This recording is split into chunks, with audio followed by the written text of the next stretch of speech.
anything happening. So Yeah, what you mean? yeah, but nothing wrong with spectator players. They I think they're just as important to the game as all the other ones. But like all things, you got to balance it out. Hmm. All right. Well, let's see if it's just you and me today. I don't know. Like these 9 a.m. time, I don't know if it's. I'm worried because like I'm enjoying the campaign quite a bit, and it's a fun campaign. But like I don't know if this time slot is working for people because it's like I for me I'm always up this early anyways on Sunday, but I know I wouldn't be up at 6 a.m. every Sunday. Do you know what I'm saying? Yeah, that's Yeah. So I don't know. Maybe I should bring that up too. I don't mind it, dude. I mean, Yeah. Like I kind of don't want to fill the sixth spot either because I kind of like the dynamic of the group right now, and also as a quote unquote evil party, you guys are going to get up to shenanigans that a larger group would just be more people to argue about the shenanigans. Do you know what I mean? yeah. Yeah. So I don't know. Plus, it's harder to advertise a spot for an evil group because people are like, you know, no, I don't want to be a bad guy. I'm a hero. Blah blah blah. Or they're like, sweet, it's time for Murder Rape Simulator 3000. It's Yeah, like, that's like I was thinking too. You're like advertising the evils. There, the people will be like, oh no, we're evil, dude. I can just go rape anybody. No, I can just break into this house and murder them all. Just like that type of things. To just actually want to be. So we're like we are evil, yeah. We're like the smart fucking evil. We're like the big bad evil genius and some the like superhero comic books, dude. There's people out here who just wants to go kill people, fuck people, ruin other people's lives, things like that. So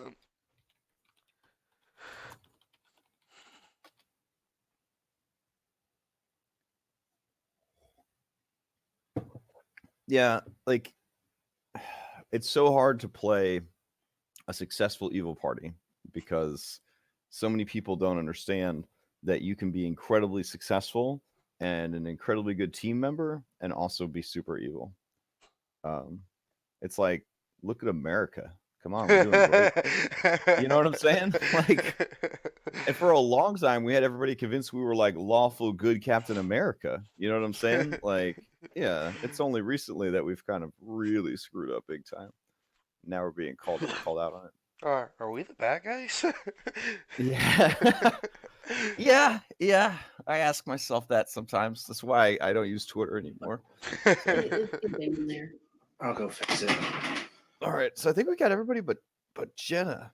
Ooh, please let him not come. I'm gonna talk so much shit. Oh man.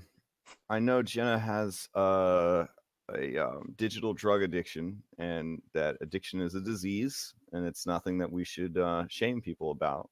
But I lived classic WoW when it was not classic WoW. I understand that it could be a dangerous drug, but I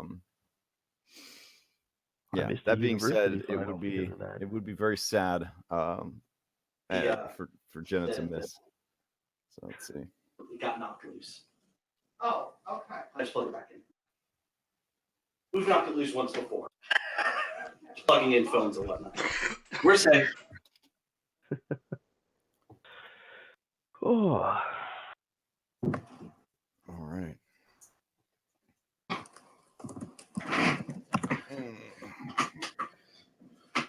You guys want to hear you want to hear a D&D nightmare story? You know, like there's like a Reddit thread or a subreddit for people to post like their D&D nightmare stories or whatever. So I definitely am going to post this one up.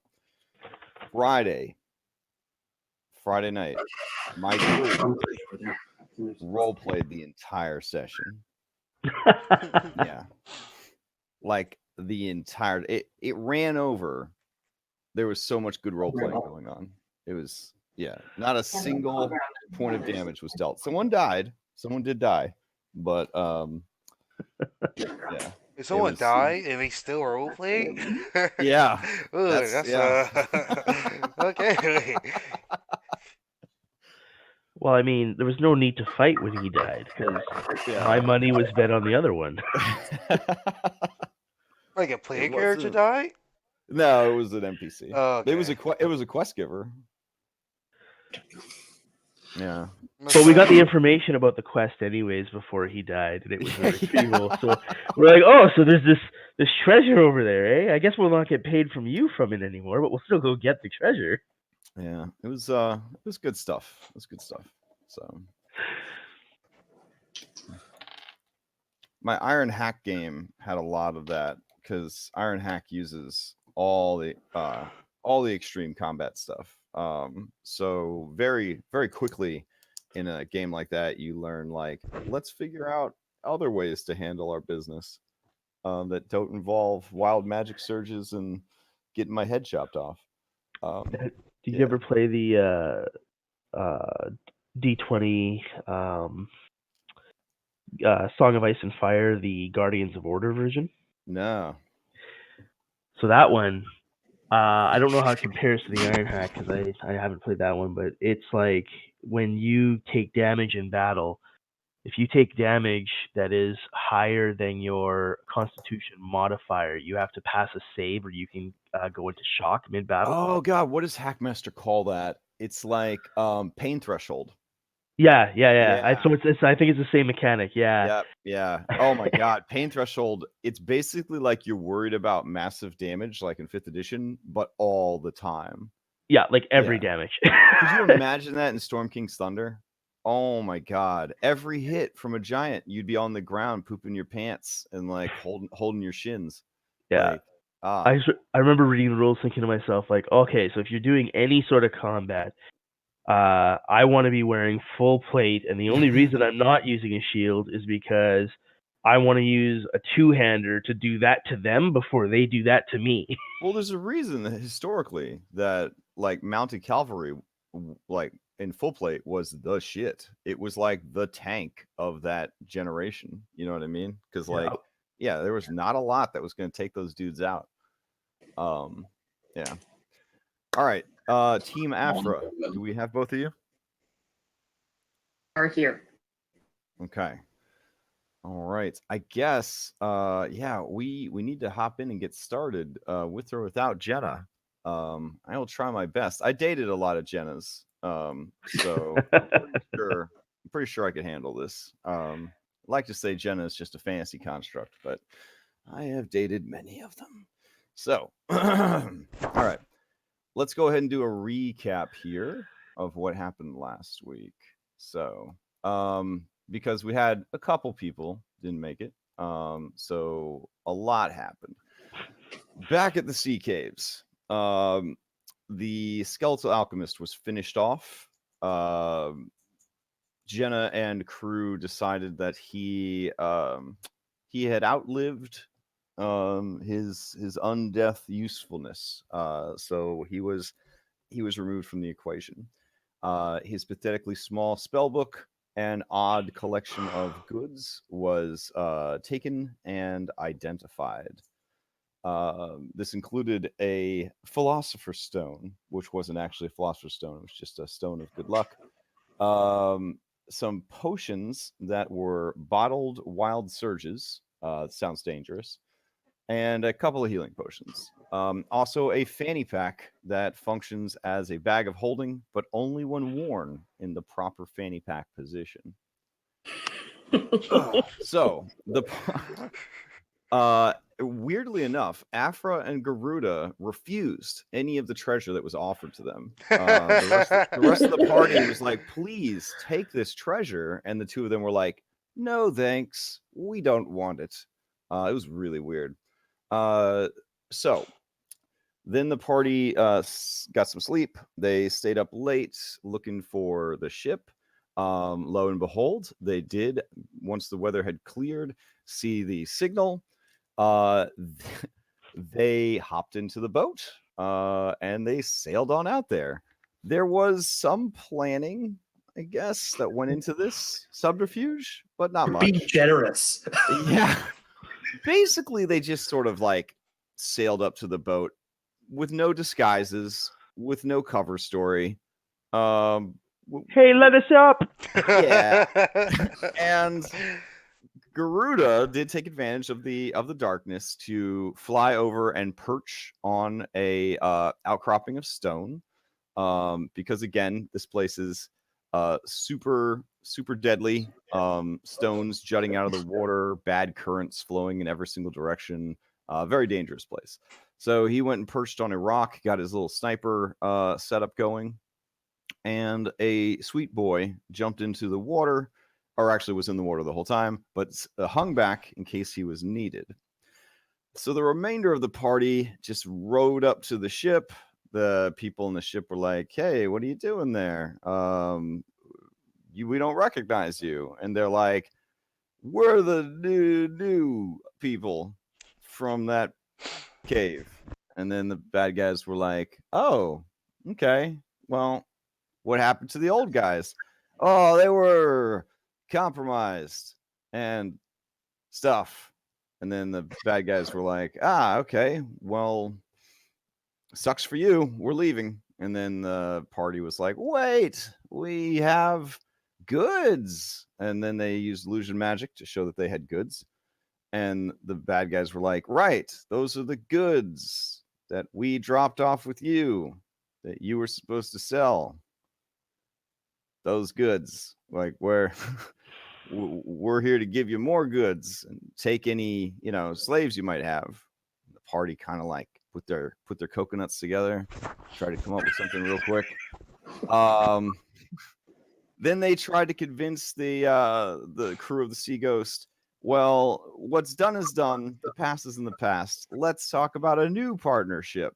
We'll take over Samblanet's business dealings and stuff." And the bad guys were like, "Man, these guys are real convincing. Okay, bring your boat up."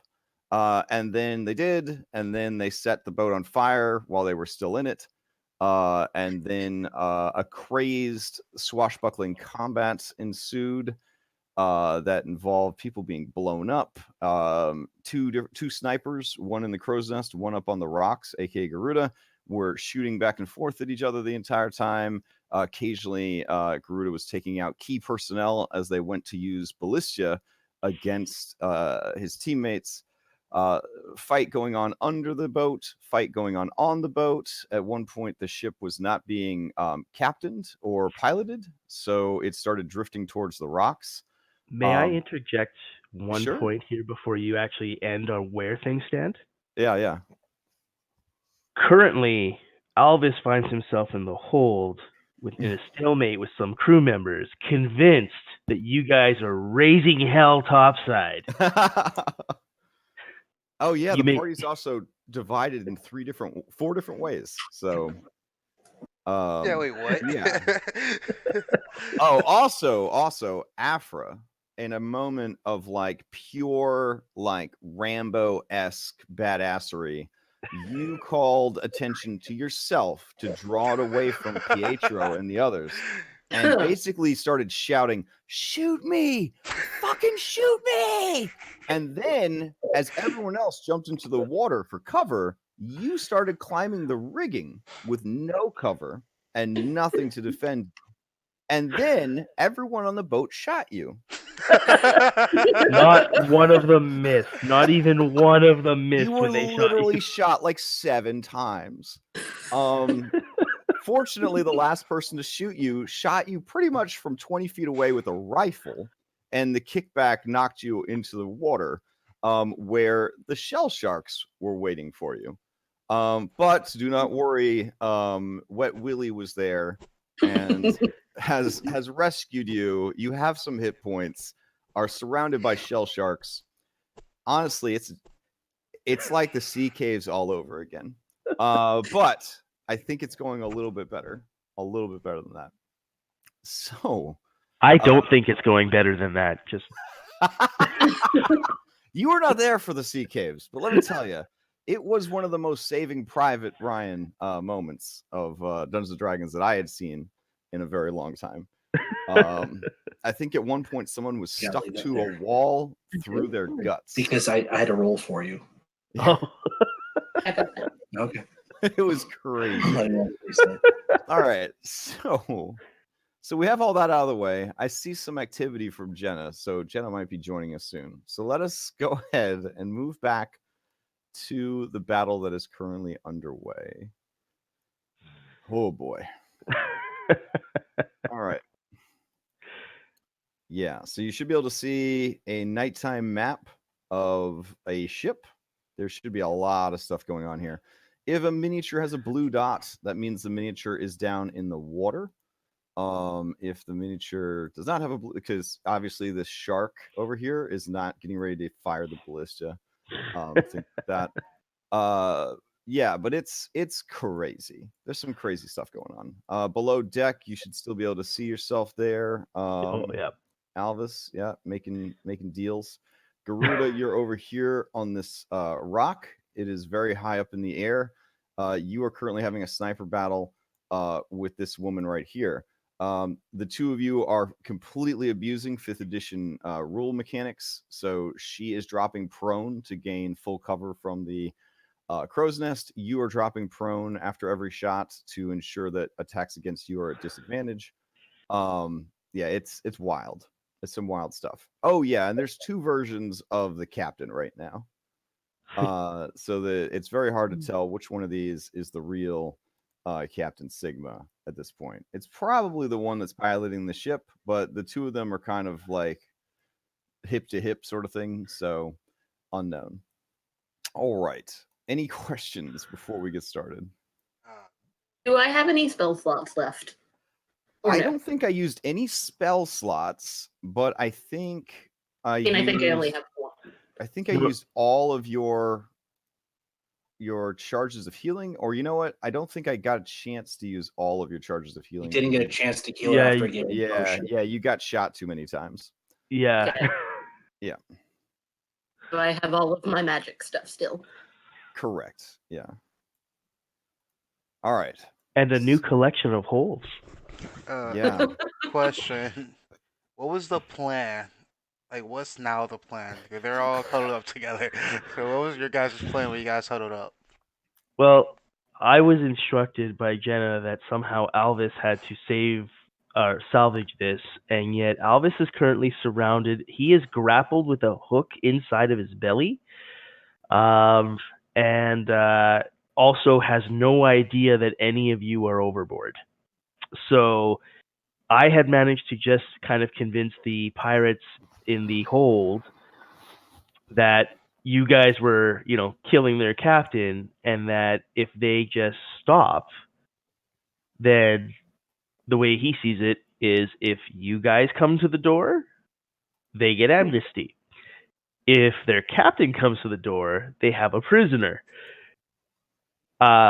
He's hoping that you guys will come to the door, but yeah. So my suggestion is, you see the little pink arrows on by the ship on the outside? Yeah. Those point to portholes that are covered with shutters. You should try to get in those, because that's probably your easiest way out of the water right now. The one that is on the upper left is the one that Alvis went through. And so that one has no shutters on it, because I blew the shutters off. That's my suggestion as a player. If Alvis realizes that he's completely hooped, I do have an escape plan to rejoin you guys outside, but there's sharks outside, so I really don't want to use that plan. So Garuda, you just keep shooting anything that moves on the top of the ship, I think, is really just the plan until either we take it or or until you just shrug and go, well, shit, they're all dead. I guess I'm flying back to town and getting a new crew. Your insurance against the CPK. It's literally said exactly what I was thinking. Like, well, I don't know what their plan was, but I'm so happy that they put me on a rock. All right. So we're gonna jump into this. Balder Wildsteel. He is dead. Afra, you're up. You are in the water. You are clinging to a wet willy, and there are sharks. One of which is in melee with the 3 of you, Pietro, Willie, and yourself. The sharks are pretty spook looking. Do we have an artwork of the shark? Let's see. We did, and it was terrifying. Monster shell shark. Oh, here we go. This is what you're dealing with. These are the kind of sharks that like to hang out around the Sword Coast. Yeah, it's a rough place, so they had to evolve to be extra rough. Oh, There are call- regular sharks still, but these are the ones that you guys are dealing with. Okay. These ones were born under the sign of Scorpio. Yeah, despite how scary they look, they are only about 6 feet long. Oh wow. Yeah. Yeah, those are just tiny. Yeah, by D&D standards, these some baby-sized sharks. So, doot. So, what are you gonna do? All right. I'm gonna healing light myself. Okay. 2d6. Yeah. And if you hear weird snorting sounds, I am currently babysitting a pug puppy. It is in my Aw. lap, so that's what's going on. Okay, that's slightly better. All right. So you give yourself 8 more HP. Yeah. And that will be my action. Okay. And for movement, I'm gonna motion to Pietro and I'm gonna say let's try and get back on the ship because I don't like sharks. Well, can So like here's stand something up that onto the was Willy. discovered last week. Questions were asked: are there handholds on the side of the ship? Are there essentially ladder rungs built in case somebody falls overboard? Are there is there anything handy to climb onto the ship with? Now, in the real world, obviously, when people fall off the ship, you want that to happen. You want people to get on the ship very easily. In Fantasyland, where there is an unlimited number of sentient sea creatures that want to get on your ship and kill you, that sort of stuff is not so good. It's sort of like leaving a key under the welcome mat of your house. So they generally, if people fall overboard, if somebody doesn't notice, they just write them off. There is no easy way to climb back onto the ship. What people have been doing is the waters are incredibly rough right now. I believe the technique that was used by Alvis was to essentially ride the crest of the tide right in through a window that not a window, but a porthole that he blew up. So that is open right here. But anywhere that you see these pink arrows indicates that at the upper deck and the lower deck has essentially a shuttered window. We've been calling them portholes, but they're windows that could be shuttered up against water and things like that. Could, if I stood on Willie's back, could I jump? You could certainly reach one of these. Yeah. I believe the ship itself, it is like a 15-foot climb up the ropes. Yeah. Or if you had ropes, or so you'd have to climb the sheer wet side of a ship if you wanted to climb back on the deck that is full of pirates. No, I can get in the porthole. That would Okay, make me happy. All right, so you're gonna go for the porthole then. Yes. All right. So when you are mounted, you are considered a part of the mount, and the mount is a part of you, sort of thing. So this guy would be threatening you. You would probably want to use a disengage, unless you wanted to risk getting bit by shell shark. This other guy, this orc, he is up on the ship, so he's not down by you guys. Yeah. Well, actually, I use my action for healing light, so. Okay. You got a rogue action though. Remember cunning action. Oh, that's right, I do. Mm-hmm. Good call. So yeah, I will disengage. Okay. And do that. All right. So you're gonna disengage and start heading over here and try to basically time it with the waves so that you can sploosh in there. Yep. All right. This would be, I would say it's primarily an acrobatics thing, but it does involve swimming, so you could use acrobatics or athletics to try to get into this porthole. Yeah, I will definitely use acrobatics. All right. Oh. All right. So you kind of swim over here. You time it. You glance over at the sharks that are swimming in. You see Jenna's over here at the top of the waves, kind of casting spells, trying to blow people up on the ship. You catch the faintest sight of people having a fight inside the ship, and you wait for that wave, and you rush forward, and you just sort of right as you're about to go in the porthole, the wave dips back down, and you sort of thunk against the side of the ship. Alvis, inside, you hear something thunk against the side of the ship. Do I see a little sign that goes, "Uh-oh"? All right, then Afra, I believe that would be your turn. Yeah. So you're right about here. Yeah. All right. The fire continues to spread and consume your oil-soaked jolly boat. I'm gonna say it's probably a lost cause at this point. Pietro, you are mounted on a whale hound that is currently engaged with a shark. Oh wait, Afra, did you take the whale hound with you? Yeah. Oh.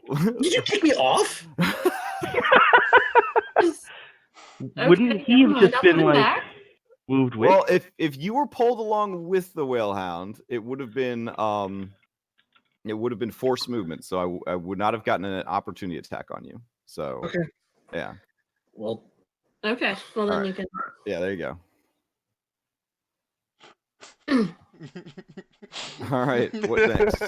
His So reaction. Pietro, what is the plan? You watched as Afra basically stood on the handlebars of the motorcycle and like looked super badass doing it, and she had Willie swim right towards the ship, and then in a beautiful sort of swan dive, she like leapt off the front of the whale and looked like she was going to just dive right through the porthole and just dunk off the side of the ship.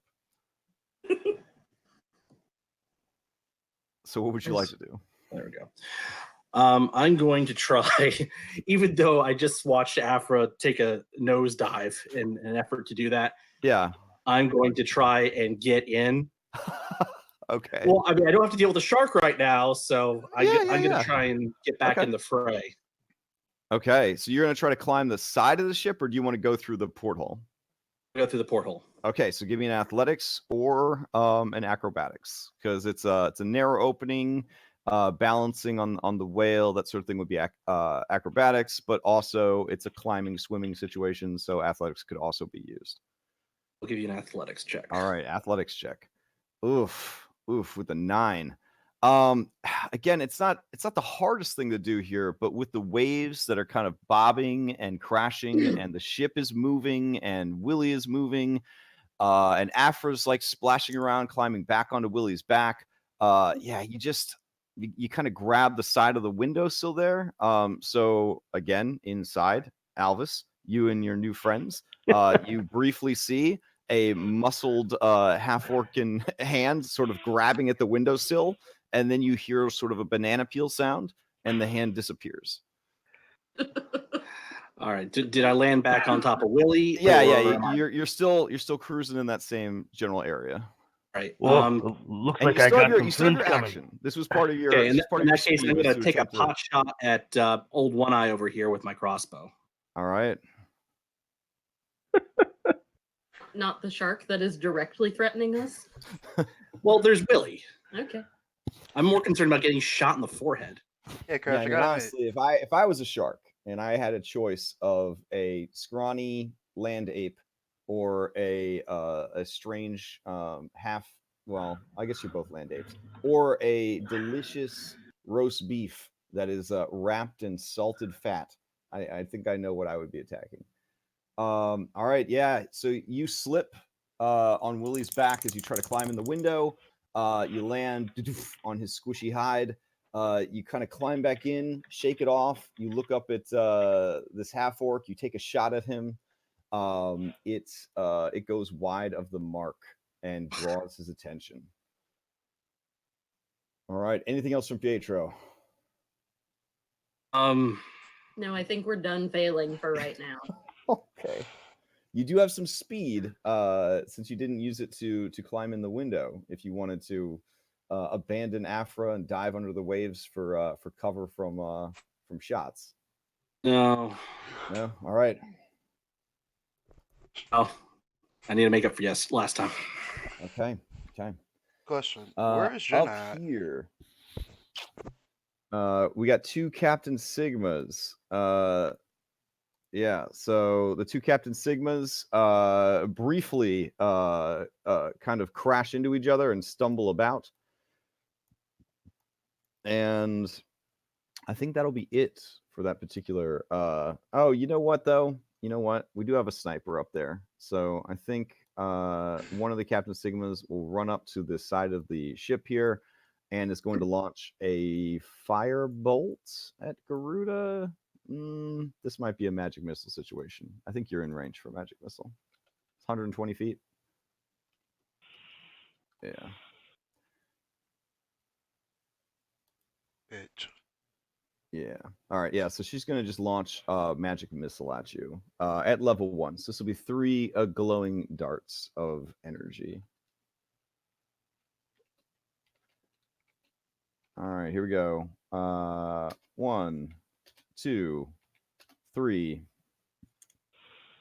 All right. So Garuda, as you lay prone, aiming your next shot, you hear the tiny sounds of little anime missiles flying at you unerringly. You look up and you see them, and you were hit 3 times. All right. Queen Marie is dead. Garuda, you're up. Yeah, where is Jenna at? Jenna is way over here at the top of the waves, basically using the bobbing waves to get shots in on the people on the deck. Gotcha. Alright, She does look to be bloodied. alright, I'm gonna shoot the fake captain or the real captain who just shot me. Okay, you're gonna shoot at the captain who shot at you. Got it.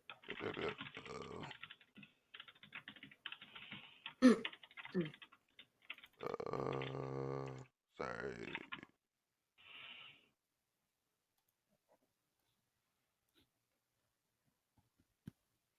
Hey. Oh yeah. Oh my god. Nice. She's dead. Dope. And I'm going to bonus action second one. Okay. That's just how I get health back. So 1d10 plus my fighter level. Dope. Oh, nice.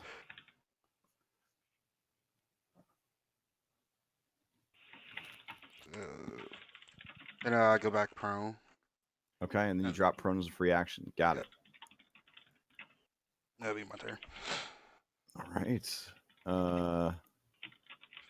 Dang. Okay.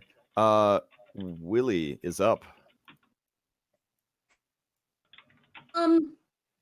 He's still kind of part of us, isn't he? Yeah. If you have, he is happy to please. So he is having a good time playing with you guys in the waves. I don't think he realizes that his life is in danger. Okay. Well, I'm just gonna have him. Actually, let's say he can ready a bite action against the shark if it comes nearby. Fair enough. Okay. You just tell him to watch out, and you kind of point out the sharks to him, and he happily kind of rolls his tiny beady eyes up to try and look at you, and just honk, and splashes the water a bit. He's just having the best time. It's the best day. All right. And he maintains his position so that you guys have a chance to get in that window. Yep. All right. Amy Mary Zindo. She's pretty beat up. Some would say it's quitting time, but is Amy gonna quit? Let me check. No, apparently Amy is gonna keep going. So if she survives, we got to remember that she's a good worker. Yes, she is definitely a hard worker. She is not going to give up anytime soon. So let's see. She is just a Reggie pirate though. So let's see what she's got. the range on an asp pistol is only 60 feet. These people's obsessions with guns is cool and all, but man, they don't realize that in D&D, sometimes it's better just to use a bow. Alvis doesn't see the appeal of the guns. Yeah, Bro, 'Cause, just wait you till I'm know, about to build they Point around. to deal empty eye. significantly more damage. I think, but yeah. Well, I only have one eye, so I can't really see the appeal as clearly as I might have. All right, she was readying an action against a target. She did not see one, so she will run to the other side, and she will see Jenna out there, and with disadvantage, she will fire her pistol. Oof, and she jams it up. Nice. Yeah.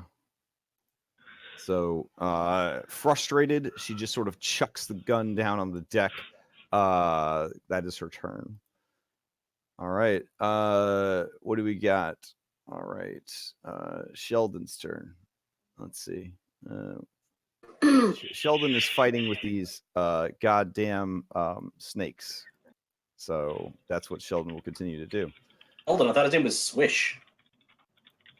No, that's this the bard. Swish is way over there. Yeah. Oh, you mean it's Oh, Swish's the shark. turn? Yeah. Oh, I Oh Never no, mind. I named all the sharks. So yeah. misunderstood. Yeah, no worries. So Sheldon the shell shark is going to attack the snakes. Let's see. He got a 12. That's pretty bad. Let's see. Yeah, he does not manage to take care of any of these snakes. So they continue to swim and swarm around him, biting and causing problems. All right. Shelly, the shell shark. No, they don't really have names. I'm just full of shit. This shark back here is going to speaking of Bard, it is going to swim up on this Bard and try to kill him. So here we go. Oh, it gets 2 bite attacks. My bad. So let me try again on those. Nope, missed on the snakes. Here we go for the Bard. 1 and a 2. I All almost right. feel sorry for the bard. I'm getting some bad rolls out here.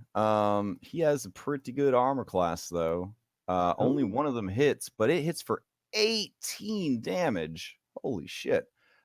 He goes from full to bloodied. Well, not full. Well, yeah, I guess it was full. You gave everybody temporary HP, and it was a big help. Afra. Yes. All right, that is its turn.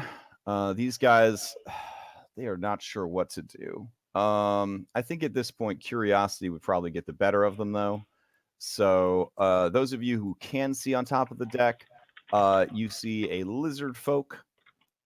Lizard folk in this region look like crocodiles. So, because Saltmarsh, he comes out of a door on the upper deck, and he looks around, and he kind of is trying to figure out what the hell is going on. And he basically says, "What is going on here?" And the half orc yells, "We're under attack, obviously." And the lizard folk is like, "What would be attacking you?" And this guy is like, "I don't have time to explain. Either help us or lay low." And the lizard folk disappears back inside the door. Hell, you gave him the option. All right.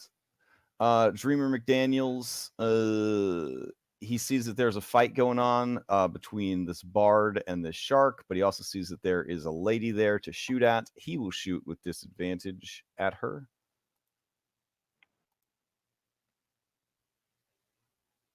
And that is a miss. All right. Poisonous snakes are going to attack the shark. Let's see what happens. Let's see. Poisonous snakes have not taken any damage, which is incredible. Yeah, I believe that. Oh, that does not get through the armored hide of the shark. A 15 does not hit the shark. Yeah. Okay. Were these snakes summoned? I can't remember how they were dropped in this. The captain, they came out of her coat. Oh, that's right. She's a Yuan-Ti. Yeah. Yuan-Ti have as a racial innate animal friendship with snakes and parcel tongue. So, and way too many other abilities. They're top shelf player character material. You know, I feel like Rule 34 applies. Well, for sure, but all right. So Shell Shark is going to move in on this bard. We don't use flanking, but it's always fun to pretend. And here we go. 1 and a 2. All right, the 13 misses, but the 21 hits for 12. Your bard is being eaten alive by sharks. All right, up on the ship. Kip Phantasm, he is going to rush up to the captain, who is dead. But then he is going to look over and see the captain. He's going to get very confused. The captain is going to shout at him, stop fighting and get the ship underway. We are leaving. It is done. Done.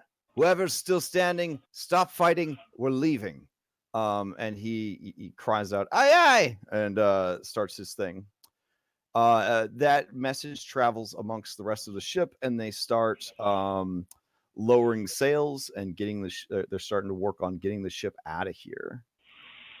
All right, Alvis, down below. The ship continues to bob and weave in the churning currents of the Kraken's teeth. You could hear shouts coming from above and shouts coming from out the window.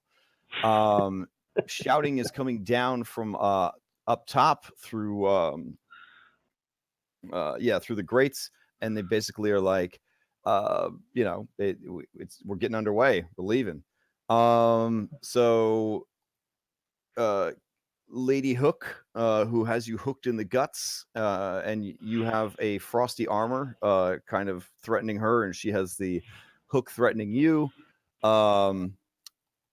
She turns to this gentleman right here and the gentleman at the door, and she says,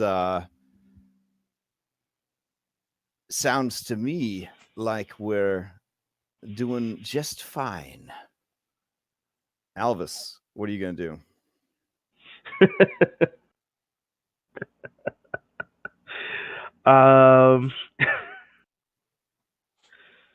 And then this guy, Salty Pascal, he says, how about this? How about a counteroffer? Betray your allies and join up with us, and you will be spared. It is not such a bad life here on the Sea Ghost. We can always use another spellcaster. This is I'm trying to think what Elvis would do. I'm like, there's a part of me that's like, shit, Crash, give me a new character sheet. But no, you know what? Elvis is just gonna put his hands up like in a non-threatening gesture. He's Sure. just gonna, they're my crew. They're idiots, but they're my crew. How would I just go? And I kind of looked at, I just looked down at the hook in my gut, and I'm just like raise an eyebrow at her, like, "Oye, lass, just let me go." And I'm going to so action wise, yeah, I'm going to use my last portent. Okay. To free myself from the grapple.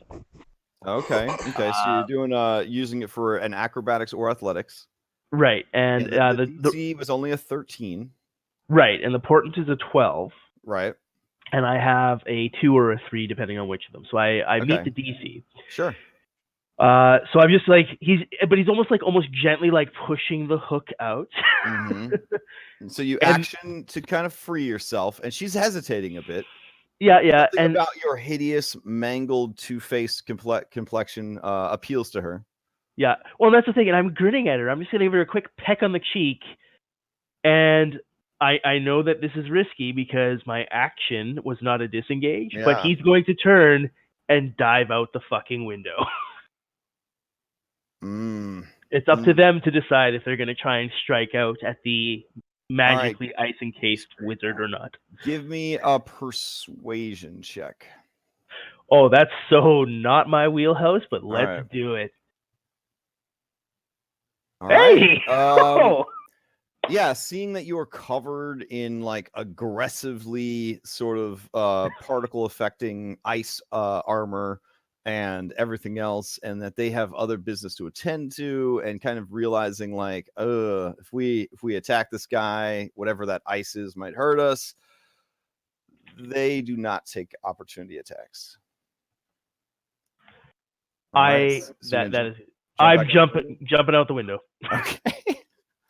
So, the two of you that are trying to get in the window, you see a ice armor encased Alvis flop back out the window, and you hear a squeaky toy sound as you land on the back of Wet Willie.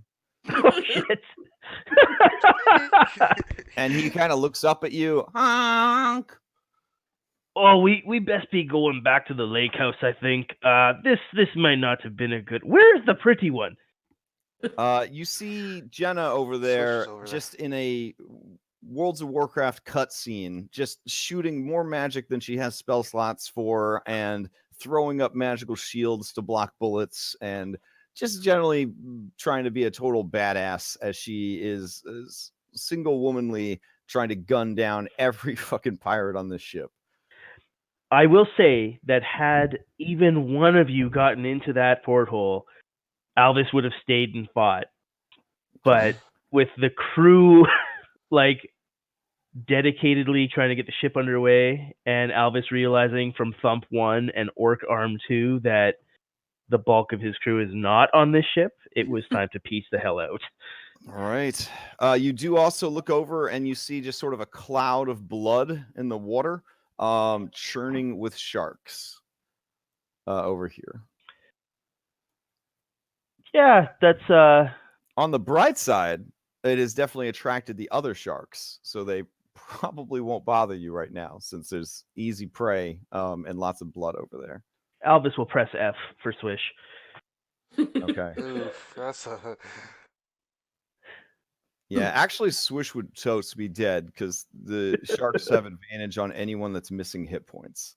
Oh, shitballs. Yeah, they have an ability called Blood Frenzy. Anyone that's missing hit points, they have advantage on attack rolls against them.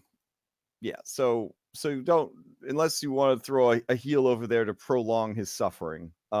He is probably being eaten alive right now. Yeah. So that's your economy there, Alvis. Jenna's turn. Jenna cries out to you, "You over there!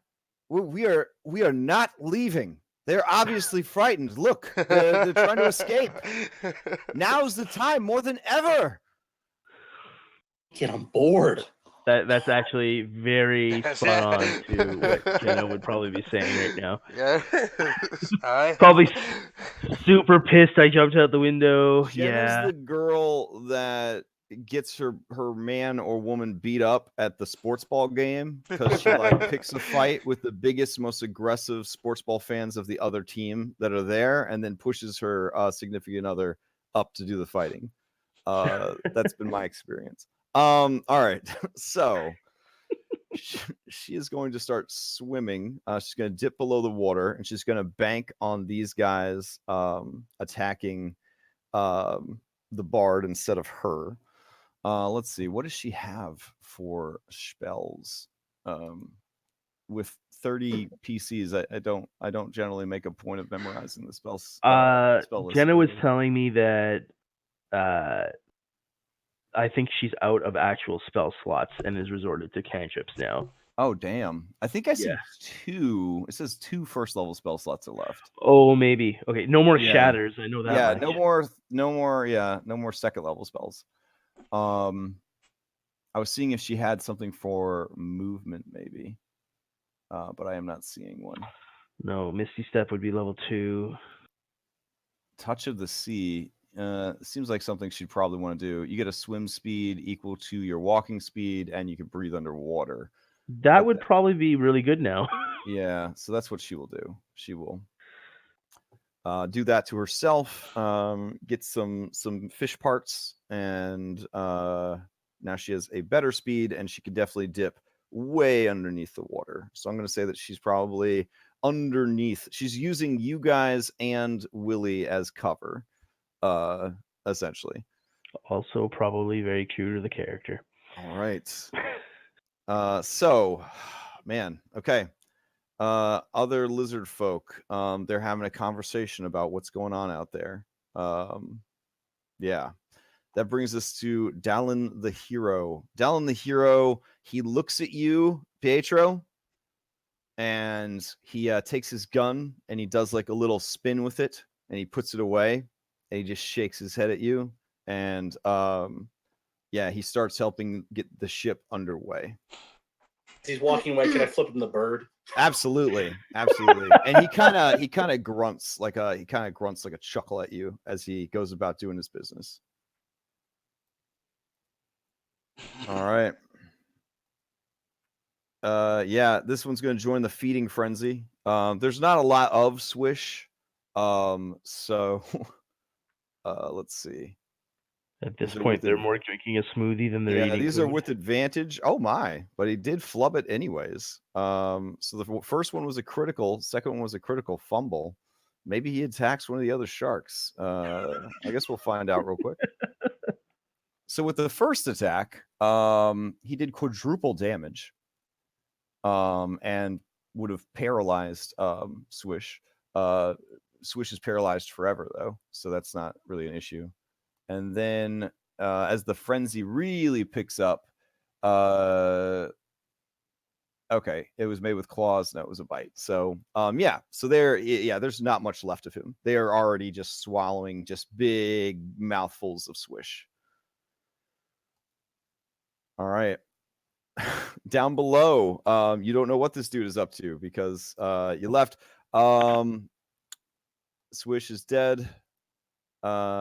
This guy's got business, so they're all prepping the ship to go. All right. So yeah, running around trying to get rigging and drop sails and all that jazz. Lizard folk. Yeah. Do they have a window? Yeah, okay. That's kind of cute. So you guys down below, the portcullis that is higher up, so the one that's probably about 20 feet above the water, opens. The shutters open, and you see an albino lizard folk poke its snoot out and look around. All right. It looks down and sees you, and it seems very surprised by what it sees. And it then pops its head back in and closes the shutters. All right. Prepping the ship to get the hell out of here. Actually, we have to go up to this one. There we go. Toothpick Tate. Don't know what Toothpick Tate is up to. Bloody Bjorn, the first mate, I think is he dead? No, he's still going. All right. Yeah, so he will rush up to here. And he is going to run over to the ballista and start getting it ready, but that's his whole turn to get over to it. All right. So that brings us to Captain Sigma. All right, Captain Sigma's calling out orders. She is going to be sailing the ship. Salty Pascal, Fel Frithoff, Theodosa. All right, she has been told that it is time to get underway, but she does not feel like being a lookout. She feels like trying to shoot at this dude who keeps shooting at her. So that is what she is going to do. So she's going to stand up and take 2 shots at you, Garuda. They are at disadvantage. Oh, but her gun jams up on that first one, so she does not even get the second shot off against you. She should have called it there. Let's see what happens. In addition to the gun jamming and not being usable, she can't take the disengage action on her next turn. Yeah, well, I don't think that's going to be an issue, but so realizing that she done goofed, she is going to drop down prone again. All right. Man, Afra, you're up. Right.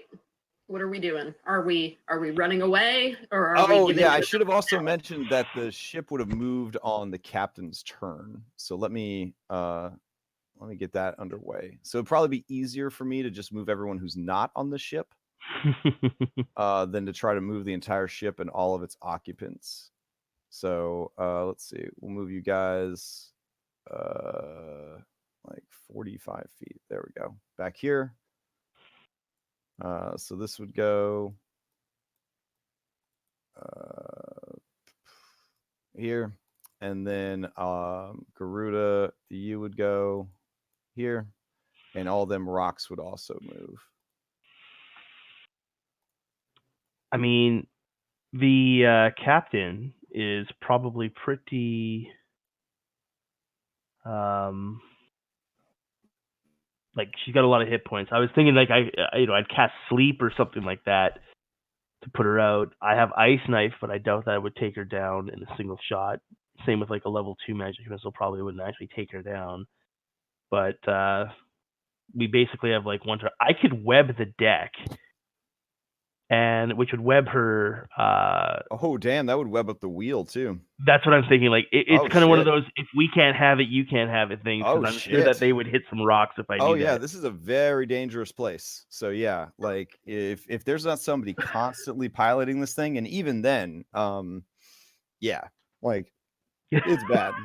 It's Alvis's sort of like, if And we I may assume have that failed you guys are having this powwow like on the back of Wet Willie as the ship is kind of picking up speed and starting to move away from you.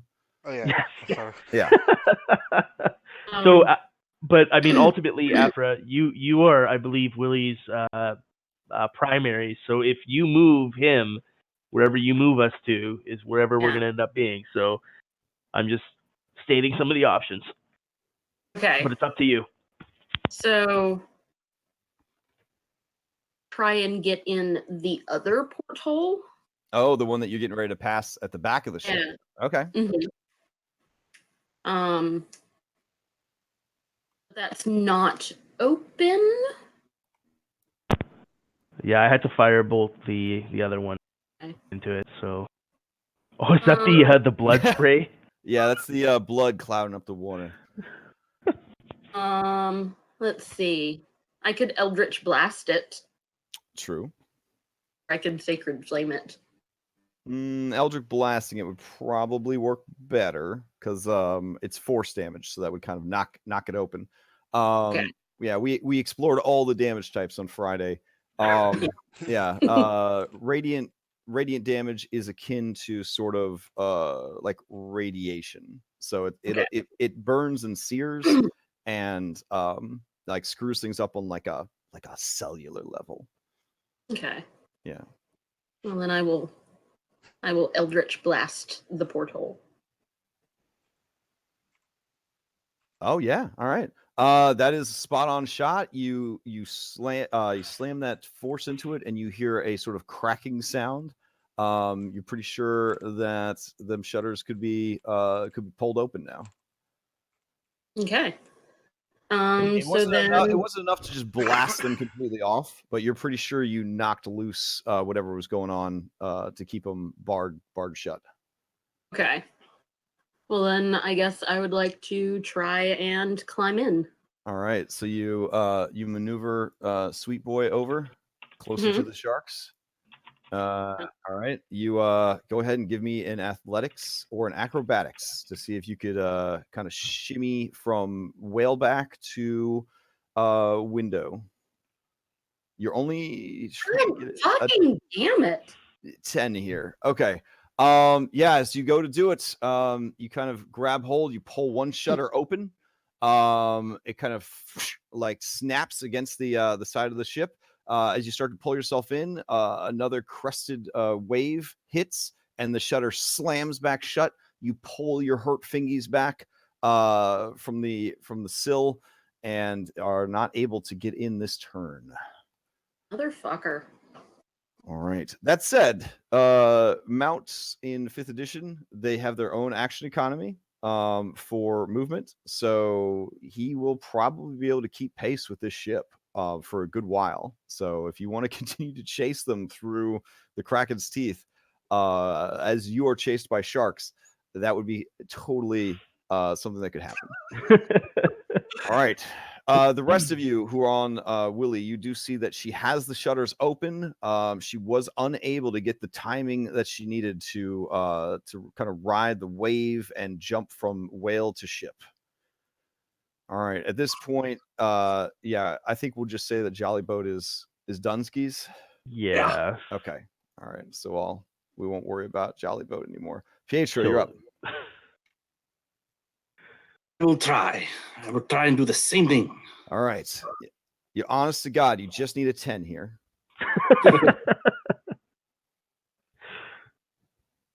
Yes. All right. Pietro, you kind of stand up on the back of the whale. You try to get your balance. You start slipping. Finally, you're just like, dexterity has nothing to do with this, and you just slam your body against the side of the ship and dig your fingernails into the barnacles and whatnot that are growing there, and you just hand over hand climb up and into the window because you were done with this shit. Swam. All right, you are now in the ship.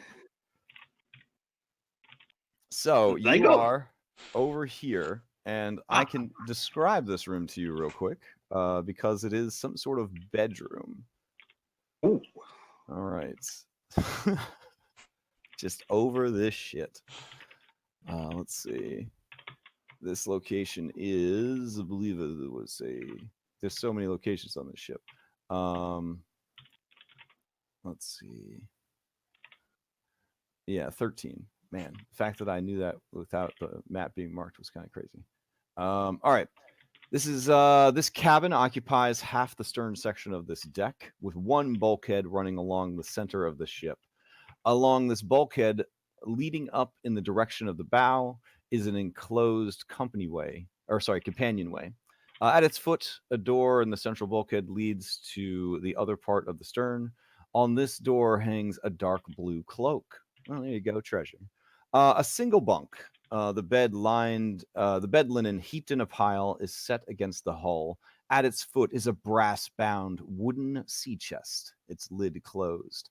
Under the bunk, you can see another brass box. In the center of the cabin, a plain wooden table has been bolted to the deck.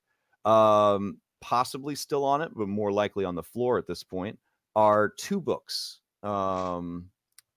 Beside the table is a wooden chair overturned, and hanging from the ceiling over the table is an unlit hooded lantern.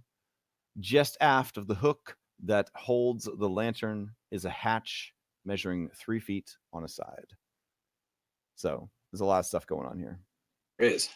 All right. So in less nautical terms, yeah, there's the window you just came through right there. There's a door basically to your right, and a door straight ahead of you, and stairs that lead up. Put your hand out the porthole to catch us. Oh, Yeah, I was going to say, can I throw my rope or my fishing hook down to try and bring everybody up? Yeah, sure. You can definitely, since you have plenty of movement left, you could kind of grab your rope and throw it out the window. That would be amazing. That would give everybody advantage to try to climb in. All right. That would not have helped me thus far. All right. Well, maybe you just tie it around yourself and they just pull you in. So around myself. All right. So you tie the rope around yourself, and toss it out the window. Got it. And amp. Do I have that ability, or am I out of doing stuff? I would say item interaction to grab the rope, item interaction to tie the rope. So you're kind of digging into your other action points here. But what are you trying to do? Like, what else are you trying Like to the do? lamp, so we can see better in here. Oh yeah, you definitely have to wait. You definitely have to wait. Then I'll wait. Yeah. All right. Garuda, you Okay. can't really see your allies on the other side of the ship because the Okay. ship is granting them full cover. So as far as you know, well, you actually have no idea. You have no idea what your allies are doing. All I see is a ship moving. That's it. Yep. So what do you want to do? Keep killing people, or Oh fuck yeah! So what I'm okay, gonna do is I'm gonna drop my bow and pull out my 2 pistols. okay, With sharpshooter, long range doesn't impose disadvantage. correct. So with action and bonus action, I'm gonna use 2 separate grit points to give me advantage on my shot. Okay, so you'll make normal attack rolls. Is that what you're saying, or they're both going to be at advantage? Both gonna be at advantage. All right. Yep. And I'm gonna sharpshooter the captain with both pistol shots. Okay, shooting at the captain. Does 18 hit? 18 hits. So 18 damage for the first one. Jeez. All right. And then second one.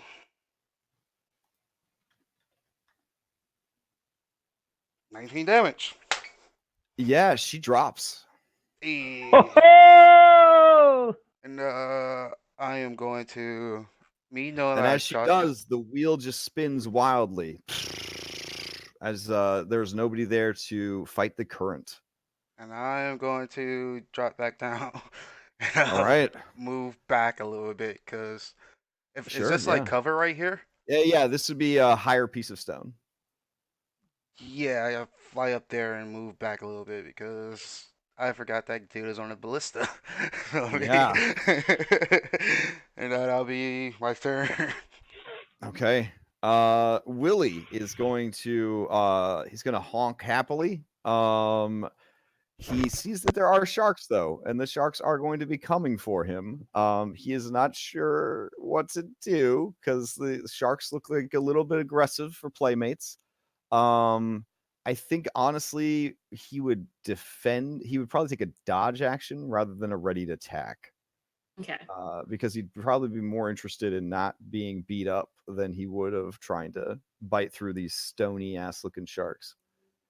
But do you want him to move, or I mean, just keep up with the ship. all right, you want to just keep pace with the ship? Got it. All right, so yeah, he's moving essentially to keep up with the ship because everything is constantly in motion, but we haven't reached that level of technology yet for these battle mats. But you do have it built into your brains in the theater of your minds. So again, nothing here is static. Like the water's moving, the waves are moving, it's rising, it's falling, the ship is tilting, the ship is rising with the waves and crashing back down. Rocks are kind of everywhere. And he just kind of maintains pace with the ship. All right. That being said, with these guys having a feeding frenzy, they probably would have fallen a bit farther behind, I would say.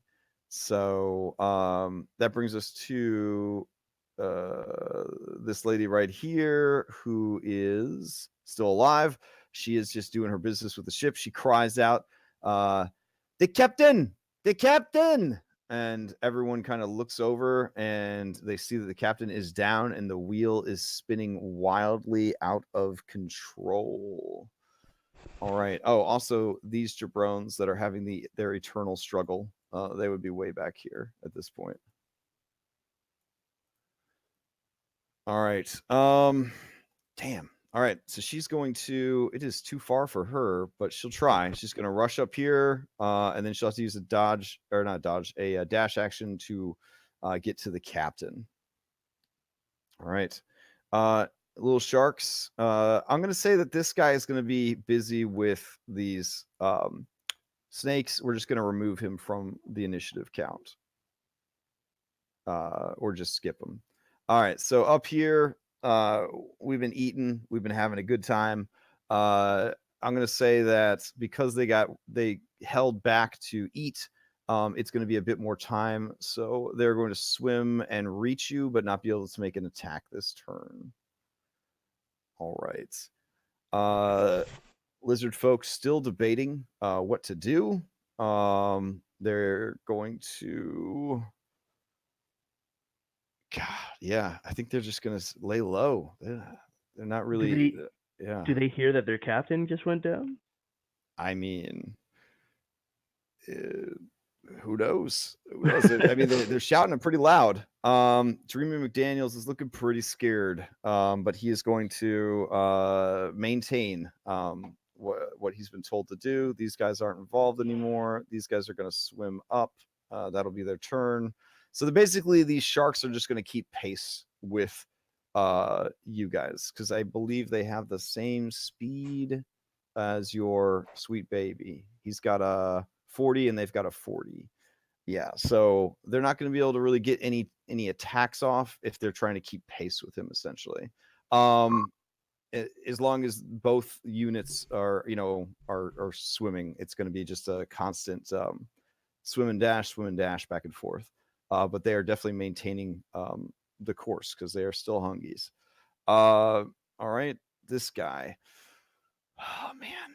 All right. He is going to rush over to the captain and he's going to try and stabilize her.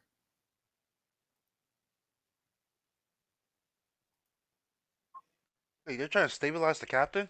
Yeah. Motherfuckers. All right. He was unable to do so though. All right. You just have more targets now. Yeah. Let's see. Alvis, you're up. Okay. I guess the rope. Yeah, the rope is there. It's kind of, it's there. But you do have two sharks that are in melee range with you and Willie. So my action will be to disengage. All right, disengage. And then my movement will be to climb the rope. Okay. And all right, so give me athletics to climb the rope. No problem. So easy. Barely an inconvenience. All right. So So I'm. Let's see. Where the hell? I probably should have zoomed out before I tried to move you. Hold on. Oh, there we go.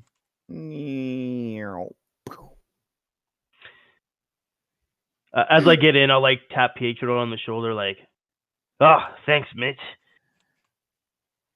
And how much movement was that? Climbing the rope. To climb in, probably 20. Okay. I'm just so tap Pietro, thanks.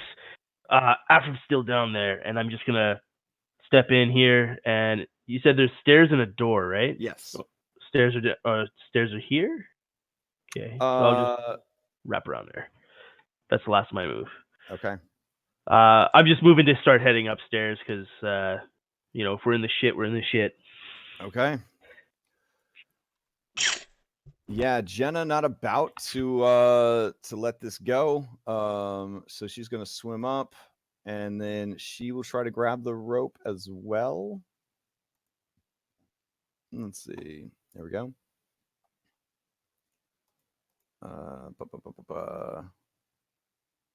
Oh, she's got a -1 to her athletics though. All right. I guess she'll try her best. Here we go. Yeah, with advantage from the rope. She climbs up in. All right, Afra, it's some bad feels to watch all these people climb in the window. All right. We couldn't have done it without you opening it, though. Right. It's a team effort. So this guy, yeah, man. Okay, he is going to assist with the ballista. That is what he's going to do. All right, Shell Shark number 12 is going to join the party over here. All right, Arvin Voodoo down below. Lots of stuff's going on here. Yeah, so Arvin's going to do his thing, and then these two. All right. At this point, these two would be about here. Okay, cool. All right, so Easy Joffer's going to keep doing his job. lizard folk. All right, Handsome Aaron. Handsome Aaron is going to rush over here and grab the wheel because captain or no captain, somebody's got to steer this goddamn ship. He is not the captain, so he does not have all sorts of plot devices helping him not crash the ship. So let's see how he does. Oh man. Good luck, buddy. Okay, all right. Not bad. You guys aren't gonna smash into a rock, hopefully. Okay. Toothpick Tate is gonna be doing his thing. All right. So he'll move right here. Bjorn is going to ready a shot with this loaded ballista.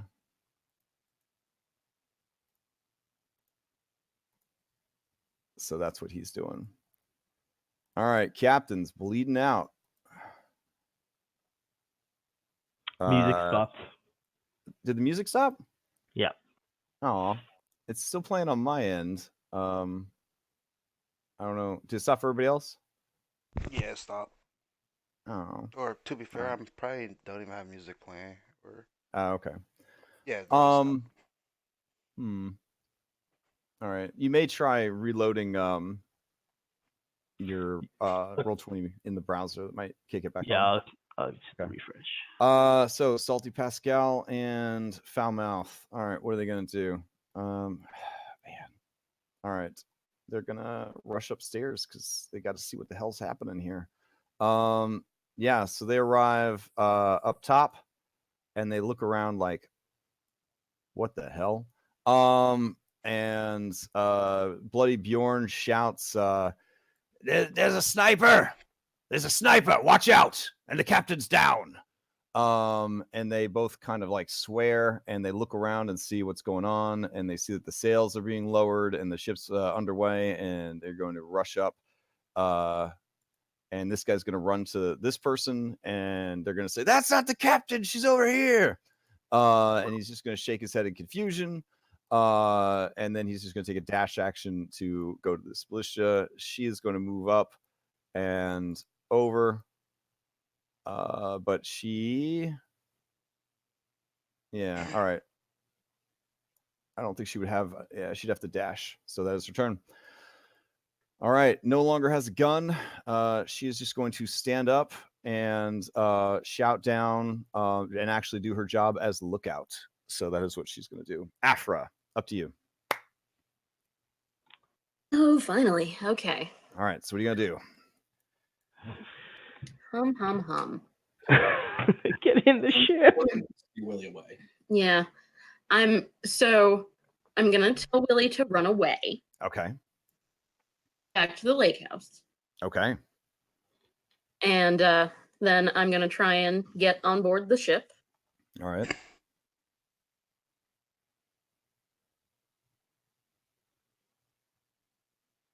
Finally.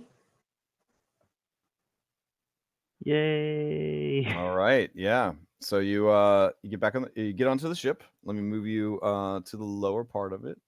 Jenna. I think she got onto the ship as well. Oh. Okay. Yeah. Oh wait, I took the wrong one. Sorry. I took Willie. Willie, yeah, Willie tells you go. Yeah, Willie's like go to the house. I'll come for you. And he squeezes his body through the porthole. All right, so you guys are all crammed up inside. So what have I used thus far? Just movement to get inside? Yep, just movement to get inside. Okay. Oh.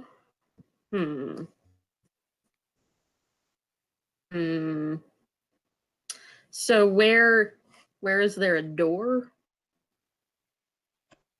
Yeah, so there's a door right where you're standing. Now there's a door right where you are standing, and then there are stairs that lead up. Okay.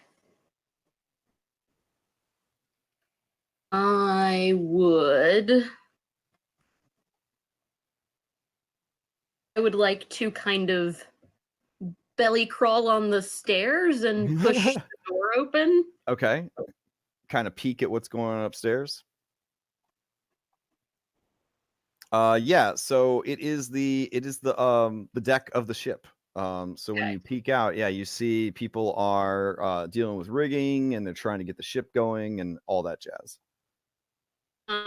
Is the ballista pointed at me? Am I gonna get shot if no, I step out? they're definitely trying to kill Garuda with that ballista.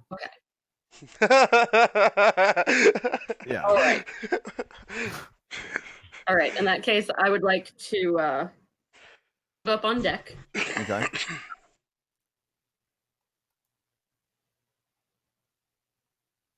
And potentially grab a dead person and throw it overboard to distract the sharks from Willie, and that will be all I do. Okay, so I'll move you back to the upper deck so you can sort of see what's going on up there.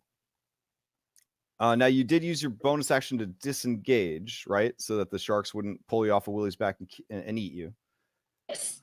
All right, so you would be right there when you kind of poke your head back up. The two closest dead bodies are all the way over there, and it is about an 8 to 10 foot height to get to the forecastle of the ship. Well, in that case, I will maybe tell someone. Yeah, I will maybe tell someone else to what the situation is, sort of thing, and distract the sharks. Yeah. And I will. I'll shoot this guy, I guess. Oh dang. Okay. Yeah. We back on ship, boys. So as you kind of shuffle up the stairs, and you see that guy, you're gonna take a shot at him. Yeah, and will I have advantage because I am unseen? I think he's pretty distracted with everything that's going on. Sure, you would have advantage. Okay, so I will do sneak attack as well. And not matter. All right. Well, let's see. 14. So 14. Yeah, 14 would hit. Or 13. All right. For 13, yeah. You get him right in the neck, and he just kind of twitches a bit, and he falls into the water. Hey, that's what I meant to do anyway. Which immediately draws the attention of everybody on the deck. And since you are not using a stealth action, they all look over. Everyone shoot me! Everyone shoot me! And that would be your turn. Okay. Do I have enough movement to duck back inside? I think at this point you could drop prone as a free action, which would give range attacks against you a disadvantage, but it's a risky move because it would give melee attacks against you advantage. Yeah. So I will just stay because I'm assuming you went from like your belly crawl up the stairs into like a low crouch to get the good shot against the guy, and then You should be all right. I'm Captain Afra now. Pietro, what is the plan? Well, since I got everybody on board. Oh yeah, and you know what? I tried to see if I rolled for the captain. I didn't actually move the ship. The ship goes on the same turn as the captain's initiative. So let me readjust all that real quick before we do anything else.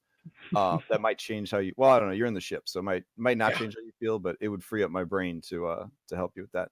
So the ship is picking up speed. So it's moving 60 feet per round now instead of the 45 it did last round. So Garuda moved that way. The ship at this point will just say it's done. These guys will say is not an issue, so we'll get them out of here. Let's see. The sweet boy and his 3 friends, they were swimming to keep up with the ship, so we'll just say that they're still there. And then I think that's everybody that's in the water still. Yeah, okay. And then this guy dropped off, and he would sort of immediately go back into the pack of sharks. Pack of sharks are probably going to go nuts for that because it's a fresh kill. let's see. So map back. That's really good that you did that, Afra, because like the action economy wise, disengage, run, they would eventually start tearing him to pieces. He would have either had to, he would have either had to suffer 3 opportunity attacks to swim away, or use the disengage to swim away, at which point they would have just swam to catch up with them and then attacked him. So he was in a bad situation. If you hadn't dropped that body in there, who knows what could have happened. So pretty slick. All right, so this moves back 60 feet. This moves back 60 feet. This moves back 60 feet. Oof, that's scary.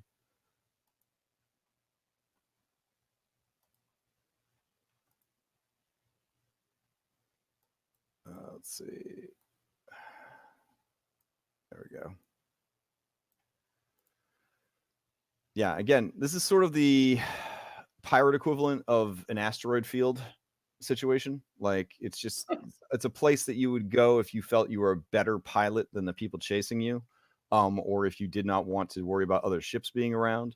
Not the place for novice sailors to try and cut their teeth. All right, back to you, Pietro. Okay, do I have enough movement to come up above decks and then the dwarf first mate? I'm guessing that's the guy. See, it would be 1, 2, 3, 4 movement would put you where Afra's mini is, so you'd have 2 more. So you could get to you could interpose yourself between the dwarf and her.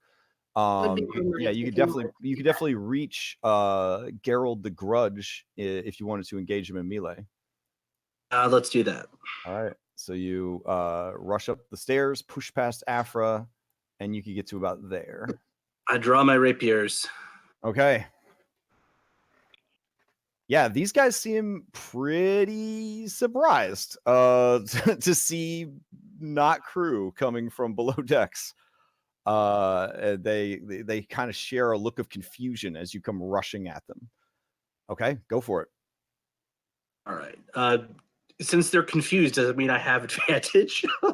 I would say it was pretty surprising, but Afra sort of took the surprise advantage with that first shot. Like they were all looking over here, but to see you kind of push past and there's another person, they're just like, how many of them are there, kind of thing.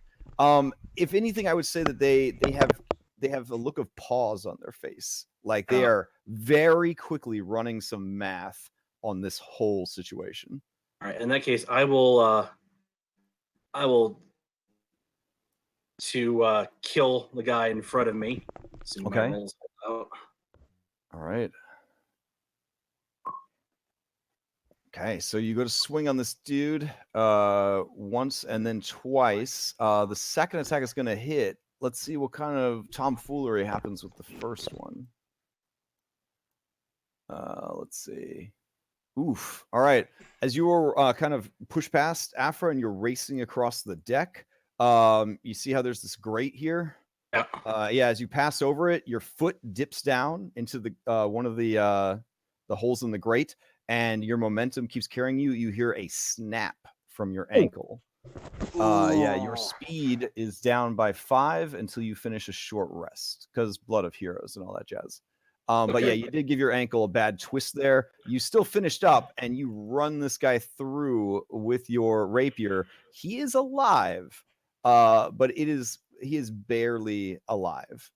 Okay. Jenna, his lips quiver, and and then there's a little bit of blood coming out of his mouth, and he looks at you, and he's just like, "Why?"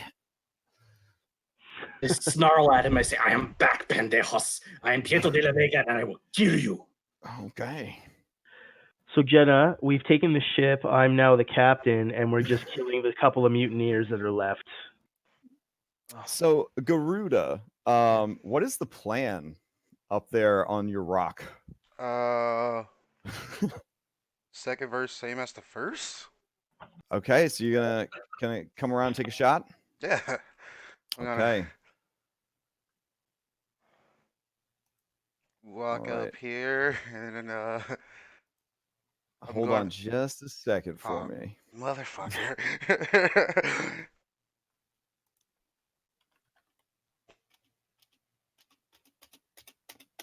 I don't like that. I don't know what Oh, you're doing, Crash. I don't sorry, like it. I'm looking for something in the huge amount of assets that I have. I need to grab this one particular thing. Don't be nervous or scared or anything. It's fine. All right, let's see. Yeah, I think this is what I'm looking for. Nope. Keep going. Yep. Down. Keep going. There it is. All right.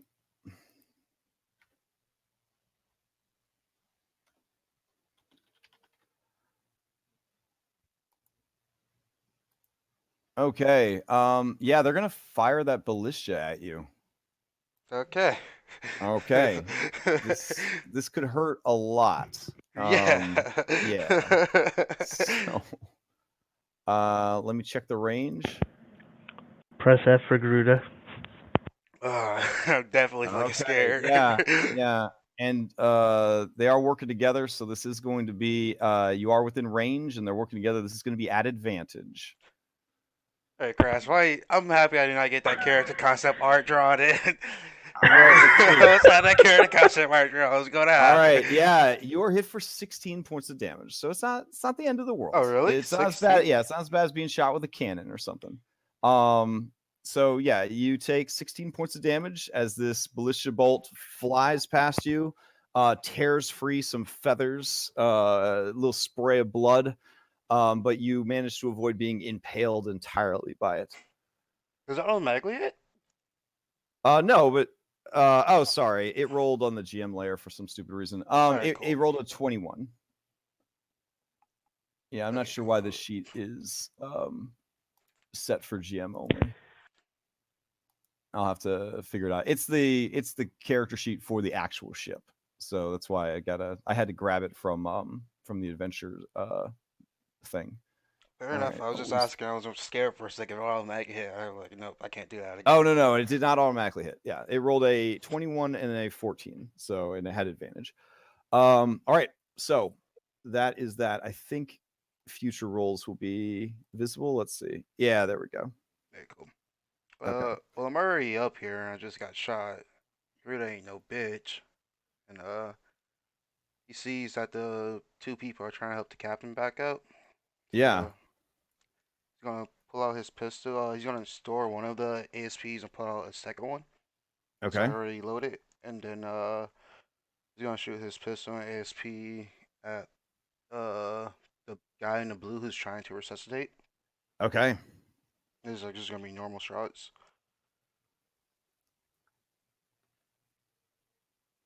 Yeah. All right. That hits. He is bloodied.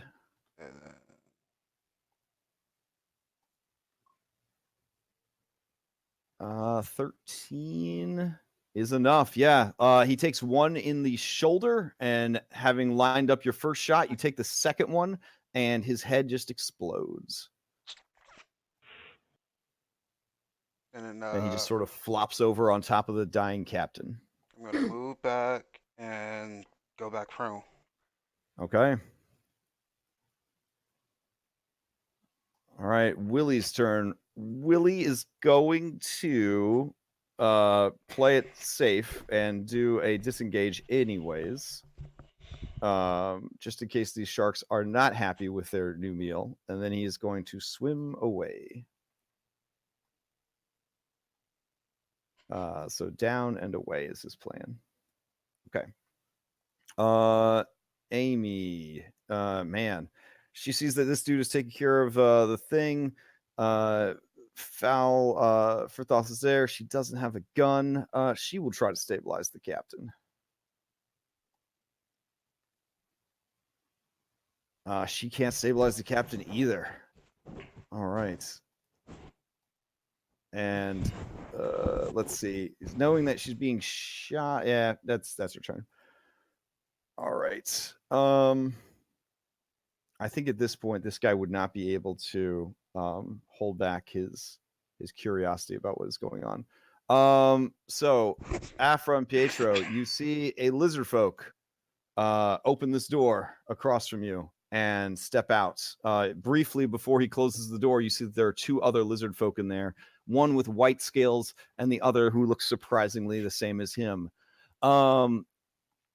He kind of looks around at what's going on here, and he has weapon ready. He has a shield ready, but he doesn't seem too sure about who is the bad guy and who is the good guy, but he just wants to participate. So he is going to ready an attack action in case anybody attacks him. That's what it looks like. Looks like he's getting ready to engage anybody that would engage him. Dreamer McDaniels is going to be eaten by sharks.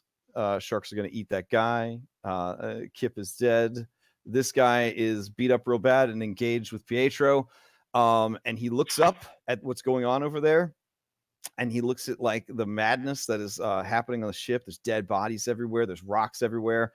And he says to you through like choking gasps of blood, since you ran him through with your rapier, Pietro. Listen, I surrender. Please, parlay. We can talk it out afterwards, but if we don't work together, we're gonna smash on these rocks, and that'll be the end of us. The bitch Queen Umberly is gonna be well fed this day. And he will attempt a persuasion check against Pietro. That's not a real thing in 5th edition, but basically Pietro, he's just saying the words that he said, and he hopes that it involves you not killing him. And he is not going to attack you. He will take a dodge action. All right, Alvis, you're up. Okay, so I'm going to step out onto the deck. Yeah. If you can put me up there so I can see. Sure. Okay.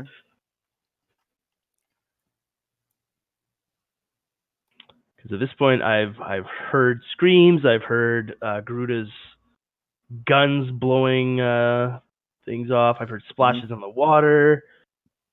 Okay, so some chaos on deck.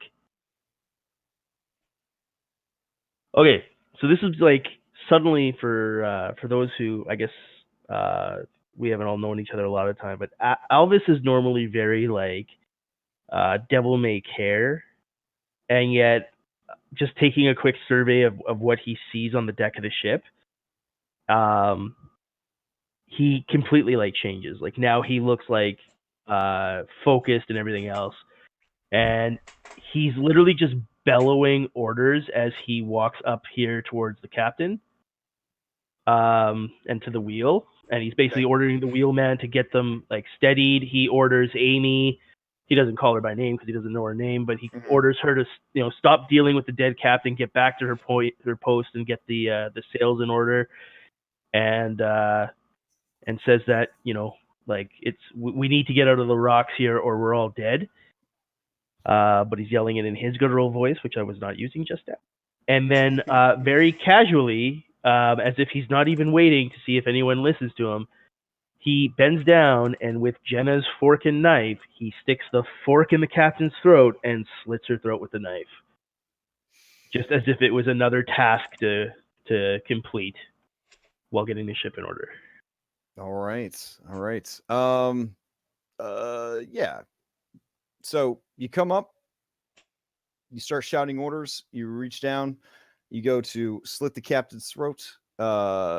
Everyone just kind of watches. They look around at everything that's going on.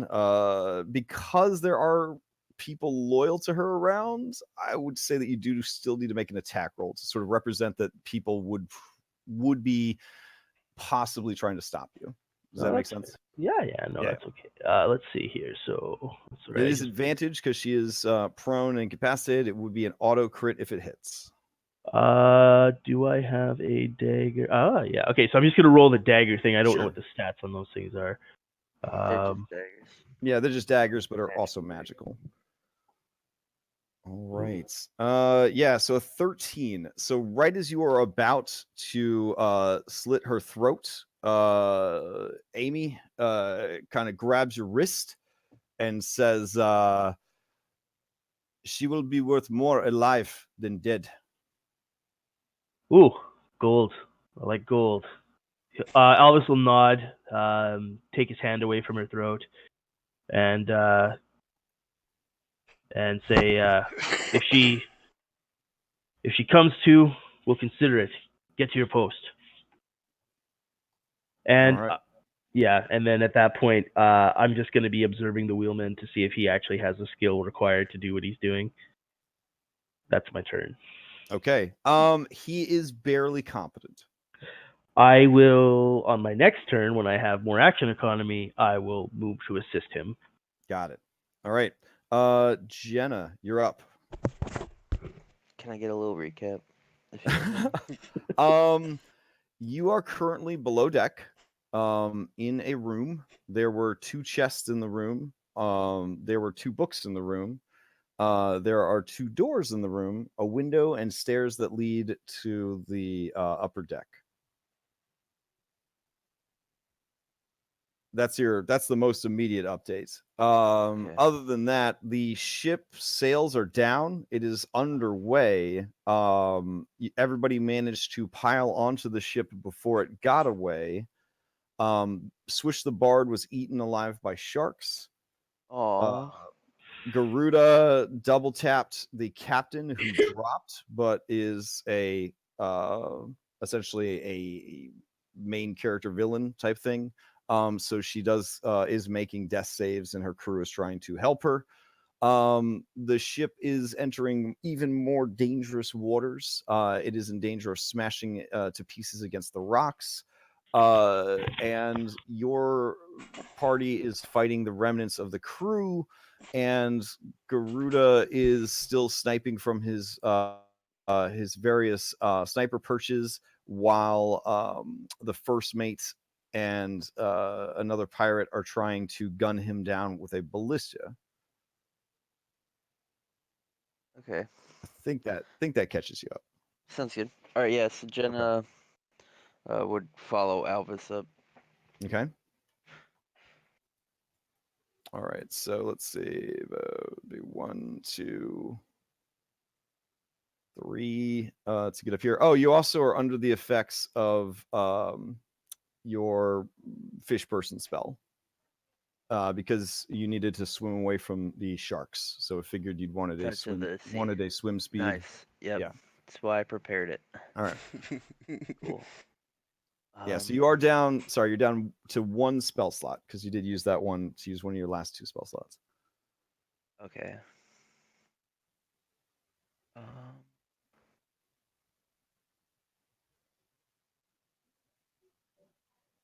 Praising the situation, Jenna walks aboard. She sees Alvis shouting orders, and she's a little salty because that was her job. And she looks around at like what needs to be done. Are these people like hostile still? I mean, these people look like they don't want the ship to be destroyed and to drown and be eaten by sea monsters. That's kind of what the general feel is right now. This guy looks like a Batman villain who's had enough of Batman shit. So he might have snapped a little bit. Like he is not okay with the sniping from on high that is going on. And he's like kind of screaming, bring me the Birdman kind of thing. So he's definitely still in it to fight for sure. Yeah. The others just seem to be like, we don't want to die. But that guy in particular is still very much like, I'm gonna mess you up, like you goddamn bird. All right, Jenna's gonna cast Frostbite on him. Okay. Let's see. That would be Constitution save for him.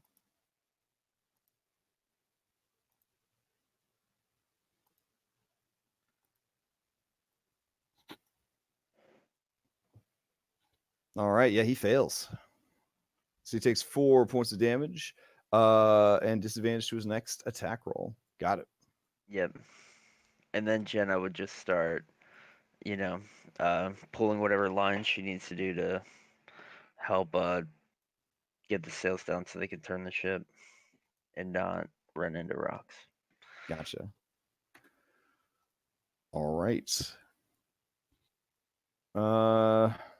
Yeah, a second lizard folk kind of burst out of the door. Also loaded for bear, also looking for a fight. Realizes that most people have stopped fighting and has sort of a disappointed look on its face. So it will take a dodge action. All right. Yeah. This guy is going to assist with Bloody Bjorn with the ballista. So they're going to have it loaded and ready for action.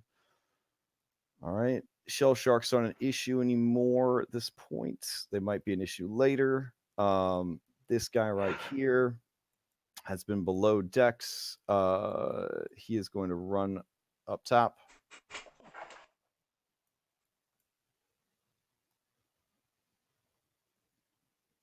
Let's see. Okay.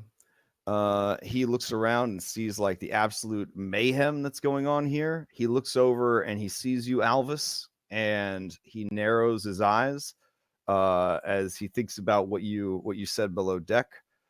And he sees that Jenna, an enemy, is helping with the ship and the rigging and everything.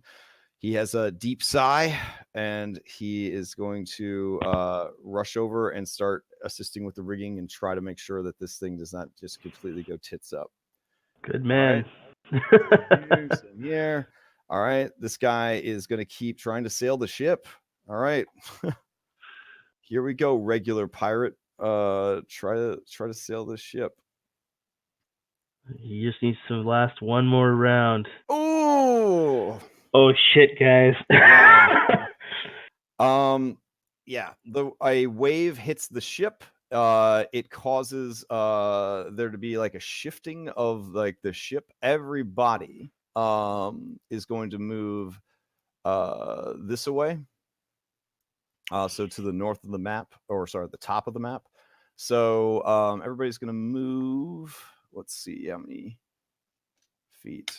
Does Jenna Oh, fall geez, over? 20 feet towards the north. So if you are at a railing or if you hit a railing, I would need you to make a either acrobatics or dexterity saving throw to make sure that you do not get flung overboard. So Alvis would hit a railing, but that would be the end of the 20 feet. So would he still...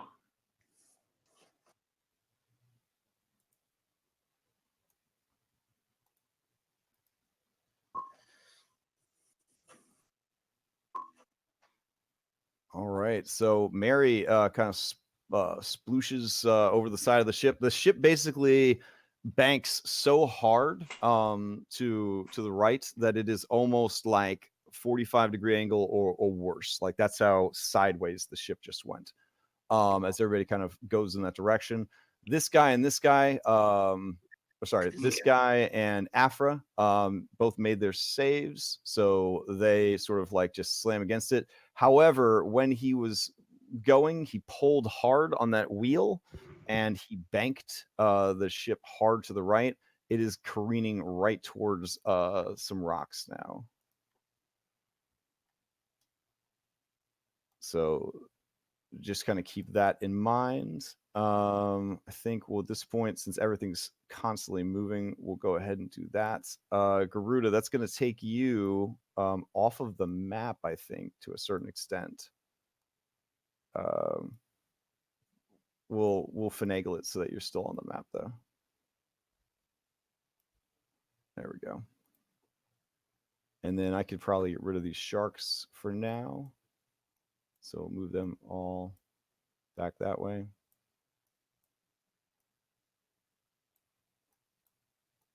All right, and then Garuda, you would be way back here at this point.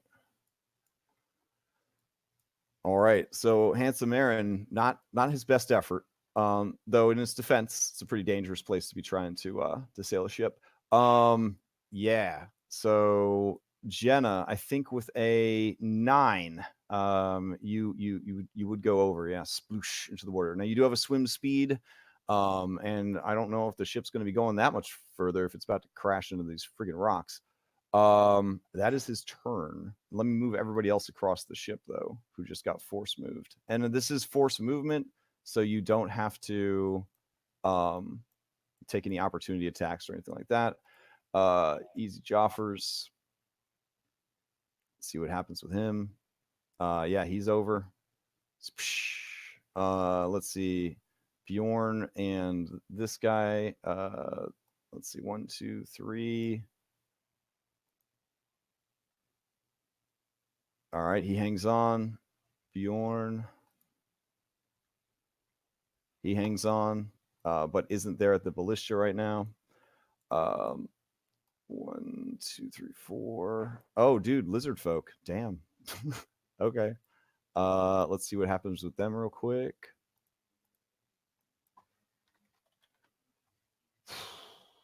All right. Where the hell are you at? There you go. Lizard folk aren't the most dexterous creatures. Yeah, so he, off the ship, splooshes into the water. This guy, let's see what happens with him. Yeah, splooshes into the water. It's good. They were wanting to fight anyway, so. All right.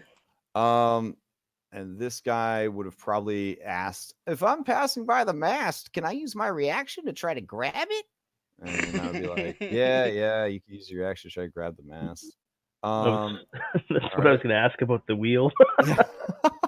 So, yeah, all right. He grabs a hold of the mast. This guy right here is going to have to make his. No, I already moved him. Jesus. Yeah. All right, Pietro, you moved back 4. There we go. And this guy moved with you. And that would be that. Okay. Whew. Does the crow's nest lady, I mean, she's up high. Flung out of her crow's nest? Yeah, let me go ahead and give her a check with advantage. Yeah, she hangs on. She's fine. Yay. All right. That brings us to Toothpick Tate, who is just about had enough of this shit. He's going to just start drinking. So, Bloody Bjorn. Bloody Bjorn kind of lets out a ferocious growl, and he sees the rocks are coming, and he's just like, he wants to get on that gun so bad, but he sees the rocks are coming, and he's just like, he like can't be at the front of the ship if it's about to smash into some rocks. He's going to rush over to the side, I think. Yeah. And he's going to throw rope over the side to people who have fallen down. That is what he did. Because at a certain point, you have to be a professional and do your job. Yeah. All right. This is the ship's turn. Let's see what happens here. It's a failed death save on the captain. The ship is going to smash into those rocks. So close. I thought it was listing to the right. All right. Let's see. Well, let's see what happens. Oof. Ship takes 41 points of damage. Wow. As it smashes into those rocks. The momentum that it's built up, it's going to carry it along the rocks. And it is basically going to kind of scrape and along the rocks as it goes. All right, so Garuda, you are off map now. Yeah, I'm just gonna use my.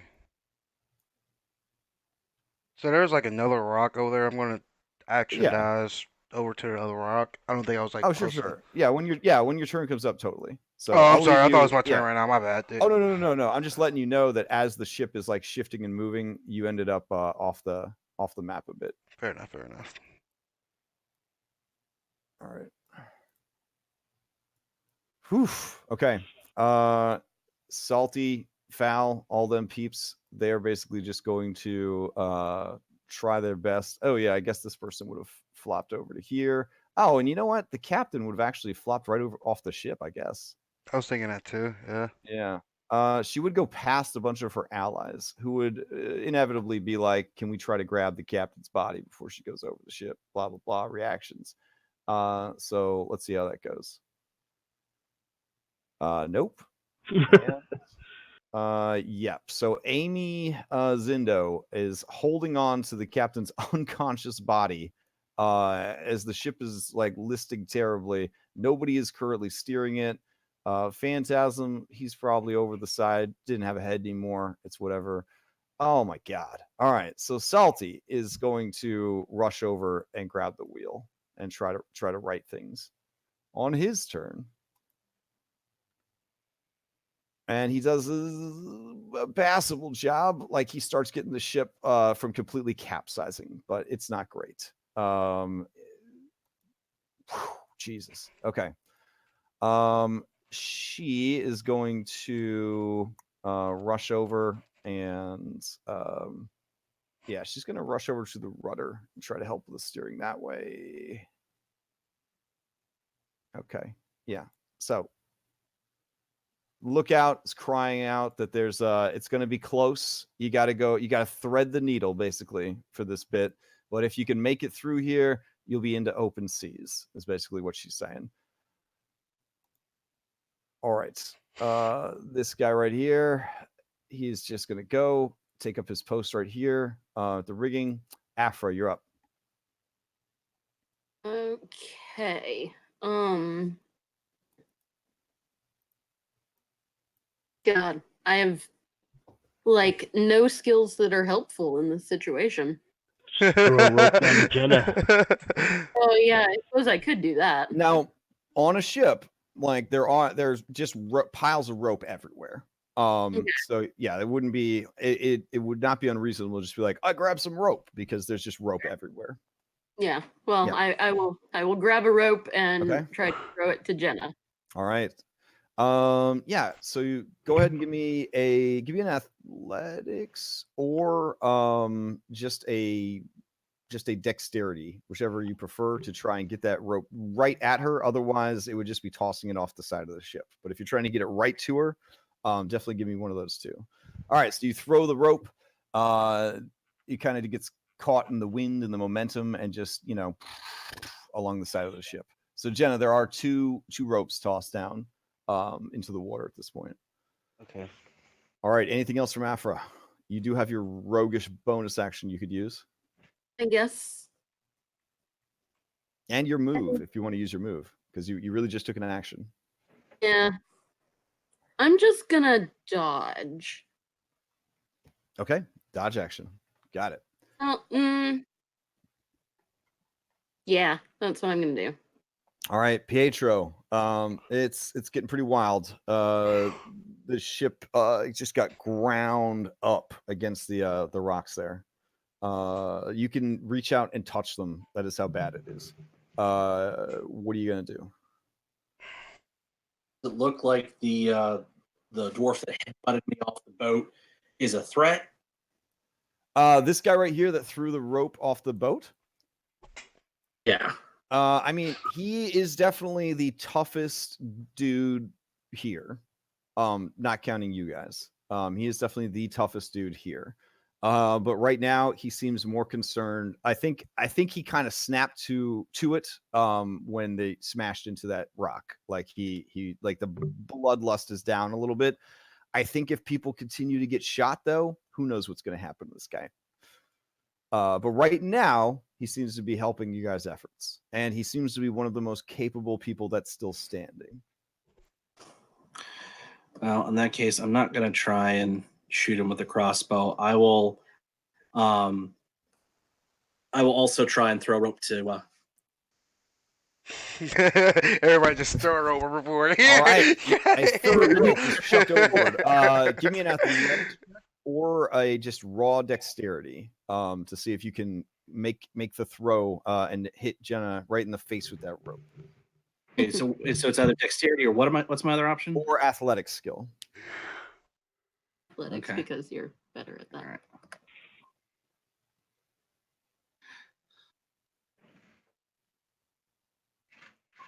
Yeah. Oh, it's a beautiful throw. Yeah, you ball it up a little bit, and then you give it a like shot put sort of toss, and Jenna, it lands perfectly in your arms. Nice. You make a bread basket with your hands. It just gets filled with rope. I didn't All do right. that much, but it'll do. And I will also. Was that my action, or That is would be an action, yeah, to throw improvised. So you do have your movement still. okay? I mean, there's no sense in me moving at this Okay. point. All right, Garuda, you are up. Yeah. So I'm just gonna use my action or bonus action or action dash to get over to the next formation of rocks. Okay. Uh, and I All said, right, just kind of keeping pace with the ship. yeah, I'm just gonna fly up to the ship and All right. watch this movie happen in front of my eyes. All right. Hopefully, Willie has gotten away safely. Only time will tell. Like All 4 right, dead Amy bodies is. went over. Yeah. Oh no. Shark's not a problem, but I mean, this is the Sword Coast, so yeah, he'll have his own side adventure, I guess. Maybe form an adventuring party. The whole deal. So Amy's gonna haul the captain up, and she is going to just lash her to to the railing, I guess. Instead of trying to stabilize her, and she says some stuff in Chalton, which I doubt anybody speaks. And that is her turn, because that's a bunch of stuff. Item interaction to lift the captain up, and then action to tie her off so that she doesn't flop off the side of the ship. Geez, she's kind of wishing now that she just tied herself, so that she wouldn't fly off the ship. All right, and then she'll move. She's next to some rigging anyway, so she's good. Sharks, for now, not an issue, so I'm going to remove those from the track. Lizard guy, he's going to swim up to that rope. He does not like being in the ocean. He has a swim speed, so that's not a problem. Rope gives advantage to climb up. Yeah, he just letting out some grumbling hisses. He starts climbing the rope to get out of the water. So he will take a dash action to get back onto the ship, and he says, "This one thanks you, furry short one." And he plops onto the deck. All right, Gerald the Grudge, bleeding out from a stomach wound. He looks at Pietro. And he gives you a weak smile and a nod, and he sort of like limps his way over to the rigging to try his best. Yeah. Alvis, what are you gonna do? I'm going to come up to the wheel, Mm-hmm. and I'm just going to nod at. What is this guy's name again? His name is Salty Pascal. Salty Pascal. I'm going to give him a nod. He's seems to be the most reasonable one down below. And I'm going to put my hands on the wheel as well, and I'm going to try to steer the ship so that we don't smash into rocks. Okay. I am proficient in navigator's tools and water vehicles. All right, give me a water vehicles check. It goes off your wisdom skill, or your wisdom stat. Wisdom. Oh, that's not as nice as intelligence. That's okay. Navigator tools goes off of intelligence. Yeah. Yeah. Right now, navigation is probably the last thing on your mind. Yeah. Because the only place you want to go is out of the Kraken's teeth. All right. Now, because he is also at the wheel, would this perhaps be advantage due to aiding each other? If he had used his action for that, yes. But he used his action to actually try and steer the ship himself. Well then, I am very, very average. All right. Yeah, so you're basically maintaining like the course, which will involve you like clipping this stone outcropping. Hopefully he does better on his turn. So as the ship is kind of, barreling towards these two rocks, you manage to just sort of sustain direction. It's not great. Yeah, we're fighting the wheel, and so I'll start bellowing like, everyone brace, get the people from the water up, blah blah blah blah blah. All right, Jenna, you're up. Yeah, so I'm gonna pull myself onto the ship. Okay. There are 3 ropes to choose from. So just give me an athletics check with advantage to represent like kind of climbing back onto the ship.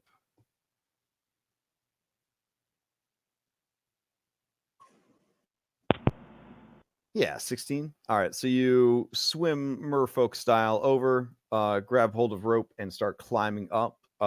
Climbing would be at half speed, so you would assume that you'd have to do a dash action to get all the way onto the ship. Yeah, I'll use a dash action. Okay. To get on board. All right. Anything you want to do with bonus action, or? Not with my bonus action. Can I get to like right here? Yeah, I would assume that Pietro could probably give you a boost up, pull you onto the ship. All right. Not with my bonus action, but Jenna would just like climb on board and she'd be like, "What's the damage report?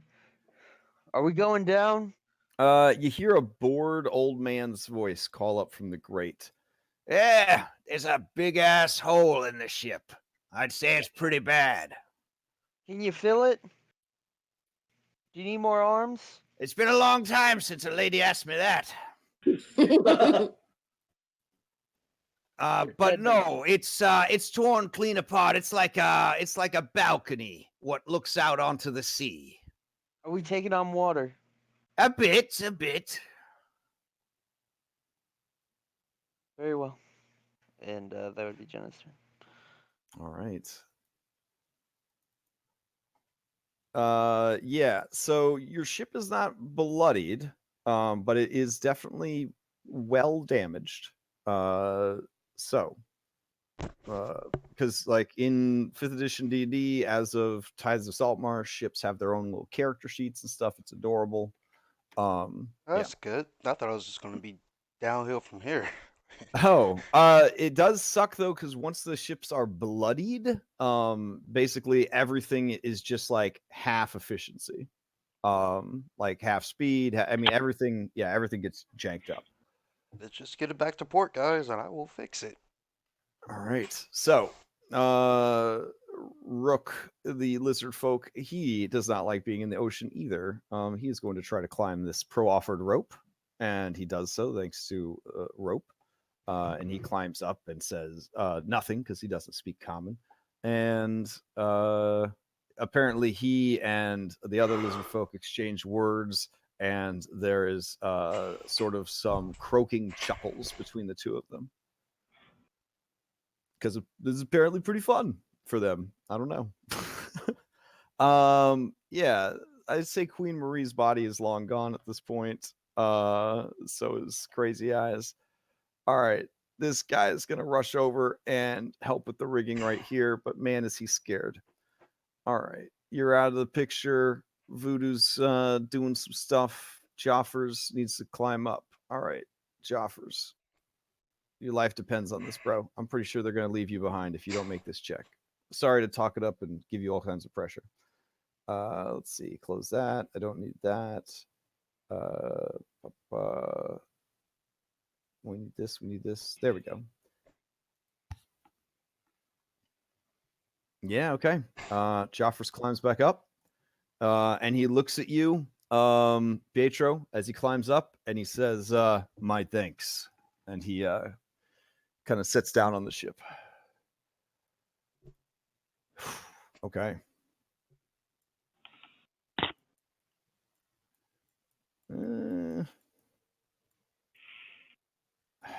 Man, I don't know if she would get involved or not. I feel like she would just watch.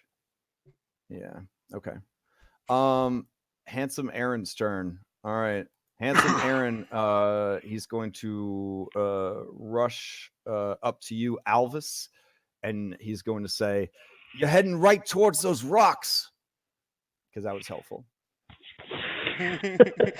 As we're like, like 2 of us are straining to turn the wheel, like with all our might, and this is All as right. far as we manage it. The problem is you can't turn the front of the ship to the right when the back of the ship would then be just scraping even more against these rocks. This guy it's just one of doesn't know those how to things you're probably just going to end up taking this. Yeah. It's physics, right? Like you just The ship's constantly in motion. There's all sorts of stuff going on here. yeah. All right. If you really want to get in on this nonsense, there's this game called Sea of Thieves that has some pretty fun mechanics for piratey stuff. Yeah, how'd you know what I was about to do? All right. So Toothpick Tate is taking stock of the damages, and it's real bad. There's water coming in, the whole deal. Yeah, it's bad. All right. Bjorn, he is very disappointed by all this this turn of events. He is going to lash a rope around himself so that if he falls overboard, he is at least, going to be dragged along behind the ship. So that's what he will do with his turn. All right, it's time for the ship. Ooh, that's 2 failed death saves on the captain. Yes. All right. Yeah, are we trying to kill her? I mean, I'd be happy with her dead. Then there's no issues of who's the captain now. Gotcha. All right. Ship only takes 19 points of damage as it scrapes along these rocks, and you are essentially clear of the Kraken's teeth. So there's at least that going on. So now we're in the open sea to figure out how we proceed. Correct.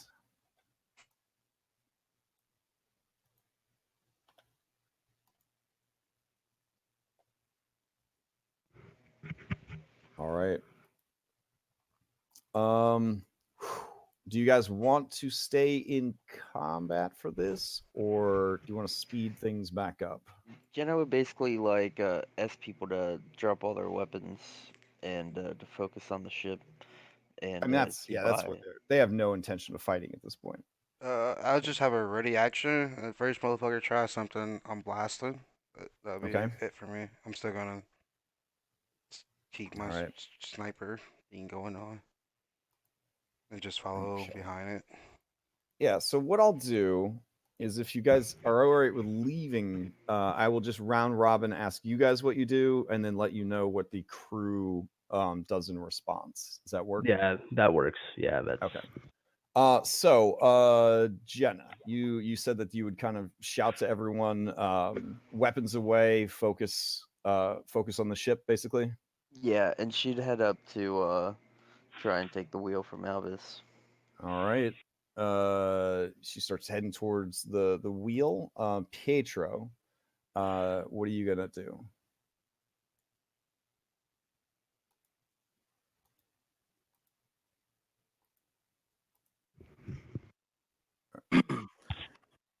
You may or may not be muted. yeah. We're not hearing anything from you. Oh, I don't think so. Oh, now we're hearing from you. Yeah, now we hear you. we're too far away from the mic. Sorry. Oh, okay.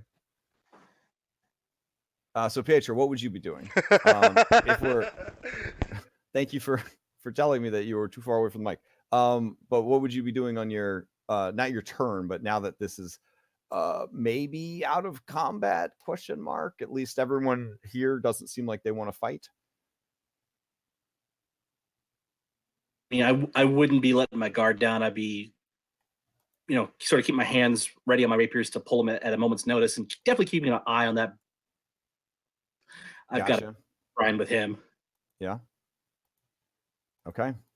All right. And Garuda, you said you're going to just keep pace with the ship. Yeah, with and have. Yeah. Yep.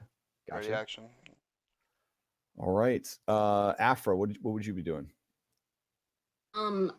I would be looking to just help anybody who looks like they need help.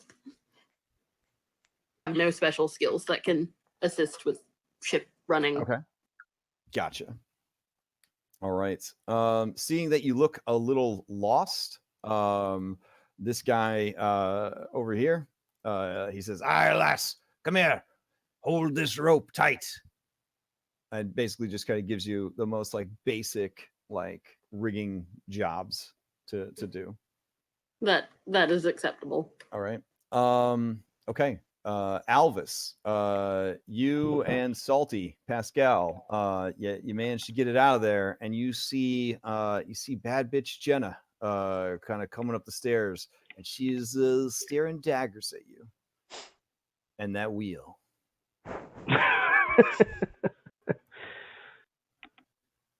Yeah, Alvis doesn't care about her little power plays, so he'll release the wheel if she wants it, and he'll head over to the body of the captain to see if she's still alive or not. Okay. Yeah, let me make a check real quick. We'll see how fate called it. Oof, she has 2 successes and 2 failures. Okay, so if she still seems to be like raggedly breathing, I'll roll one more if you just want fate to decide. I mean, I want her dead, but I think Amy would be pissed if I do that, so we might as well let fate decide. Here we go. Oh wow. Wow. Wow. She lets out and her breathing kind of stabilizes a little bit. All And right. Amy looks down at her, just shaking her head. And she looks at you. Perhaps we can take her to Saltmarsh, and we can pin everything on her and receive some sort of reward. Sounds good. Alvis will search the wizard corpse and the captain, procuring whatever they have, and then tie the captain up. All right, so you start in on that. Okay. All right. So while you were doing that, the crew is obviously very upset about what happened here today. And they are unsure of what to do next. They see that you guys are very powerful and that their captain has been taken captive. They are, as you get further and further west of the Kraken's teeth, they get they have calculating looks on their faces as they try to figure out what the next play should be. Meanwhile, you hear a old man yell from down below, "Hey, look, if we're clear of them rocks, you better send some folk down here. We are taking on some water and the bilge is getting might fucked up. I'm not going to be going down in there either, because that's where she keeps her extra snakes." What? Extra snakes. All right. So this guy says, "I think you got it, lass. There's nothing to crash into here. Just don't let it get away from you. It's like flying a kite, you see." And he shouts down, I'm coming. And he heads down below. All right. So one of these dudes is going down to assess the damages that have taken place. What else does anybody have? Let's see. Yeah, this guy would be on here. I think you guys are painfully undercrewed now that all these people are dead. Not painfully, but maybe slightly undercrewed. I was But thinking you're out in the open ocean. So assuming you don't get chased by anything or attacked by anything, shouldn't be the end of the world. But it's definitely suboptimal right now. Who was the first mate? The dwarf? Yeah, dwarf's the first mate. Well, that guy's the first mate? Yeah. Wow. Racist cop much? That guy? No. I was going to be like, go up to the first mate and be like, what can I do to help? I don't want to talk to this guy. Oh, okay. I thought it was because he was a dwarf on a boat. I was like, I don't want to toss that guy overboard. Knock my ass over, let me burn in the jolly boat. And I still have a chip on my shoulder about that. Yeah, I mean, he shot me with a business. ballista. He said it was nothing personal. He probably won't be getting out of the ship alive when we get back. Now, to port. Garuda, you're gonna have to ask yourself a big question. Do you want to live on this rock by yourself, Oh, Or no. do you want to risk being airborne above the seas solo? I'm Or going. do you want to rejoin the ship? Yeah, I'm going to fly to the lookout. Okay. I want to fly to the Uh, lookout. yeah, the lookout is currently repairing her rifle. Yep. And as she sees you approach, you can see her reaching for her pistol at her hip, and she calls out to you, "Hey there! What are you doing?" I'm taking over this SWAT. Seems like I do a lot better than you do. Wow. She's just gonna shoot you, or at least try to. No. So she goes to take the shot, and you just sort of like knock her hand, and the shot goes wide. And she just kind of like screams at you, "You fucking bird! This was all you! You gunned down the captain. You gunned down Puck. Ugh. And then you have the audacity to fly up here to my nest and tell me that I'm not doing my job right. You and them damn wings, you cheated. You cheated is what it is." They burned our boat. When um, when the you gunshot goes off, Yeah. Jen's gonna like look around to see if like it makes anyone uneasy, and she's gonna be like, "Whoa, whoa, Yeah, no it's more definitely blood drawn need be everyone's shed." attention, but this is 40 feet up. So all they could kind of see is the occasional flash of like feather as the two of them have this tussle up there in the crow's nest. I'd go up there and since I'm by the edge of the ship and see what's going on. All right, so you're gonna start climbing up the rigging to Yeah. see what's up there. Okay. Garuda, like how you gonna proceed with this? Like she is I- beyond pissed. Like she wants to roll some initiative and like fight to the death here. Like you've pushed this woman too far. Don't kill her. So if we can do this two ways, I'm looking at her. I can kill you, or you can go down. You can go down a ladder. But either way, you're gonna go off this nest, and you won't be here anymore. So you can do it peacefully by walking down a ladder, or your dead body, could be thrown overboard. All right, roll an intimidation check.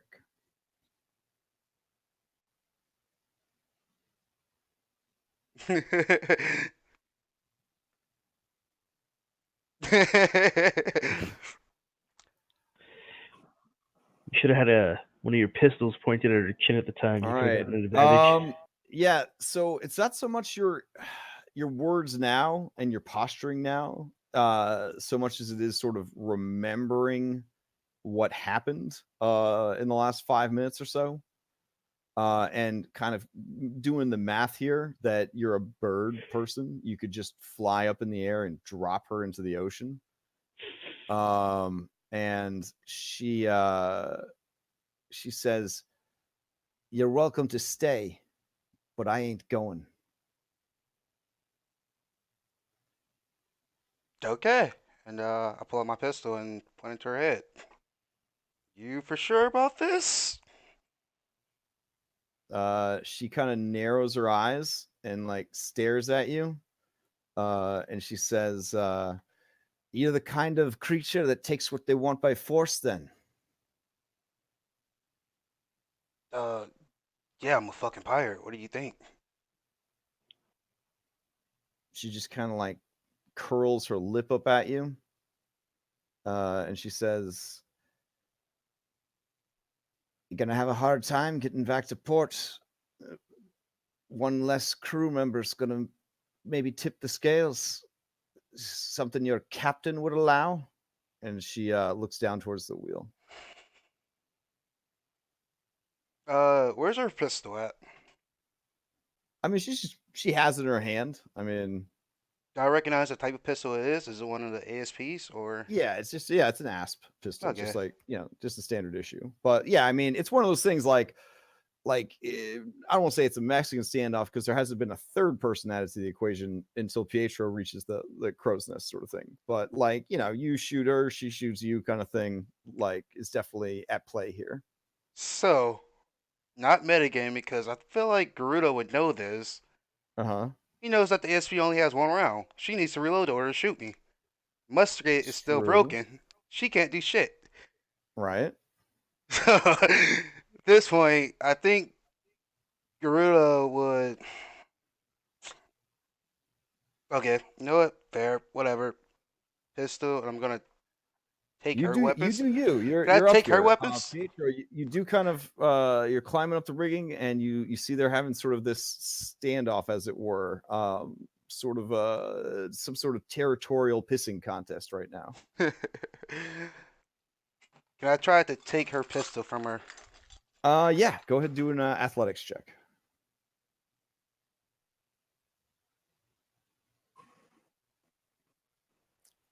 Yeah, as you go to grab her pistol from her, man, I guess it is meant to be. She gets like a 2 to kind of pull it away from you. You pull away, pull the gun from her, and she's just fuming at this point. And she says, fine, you fucking bird.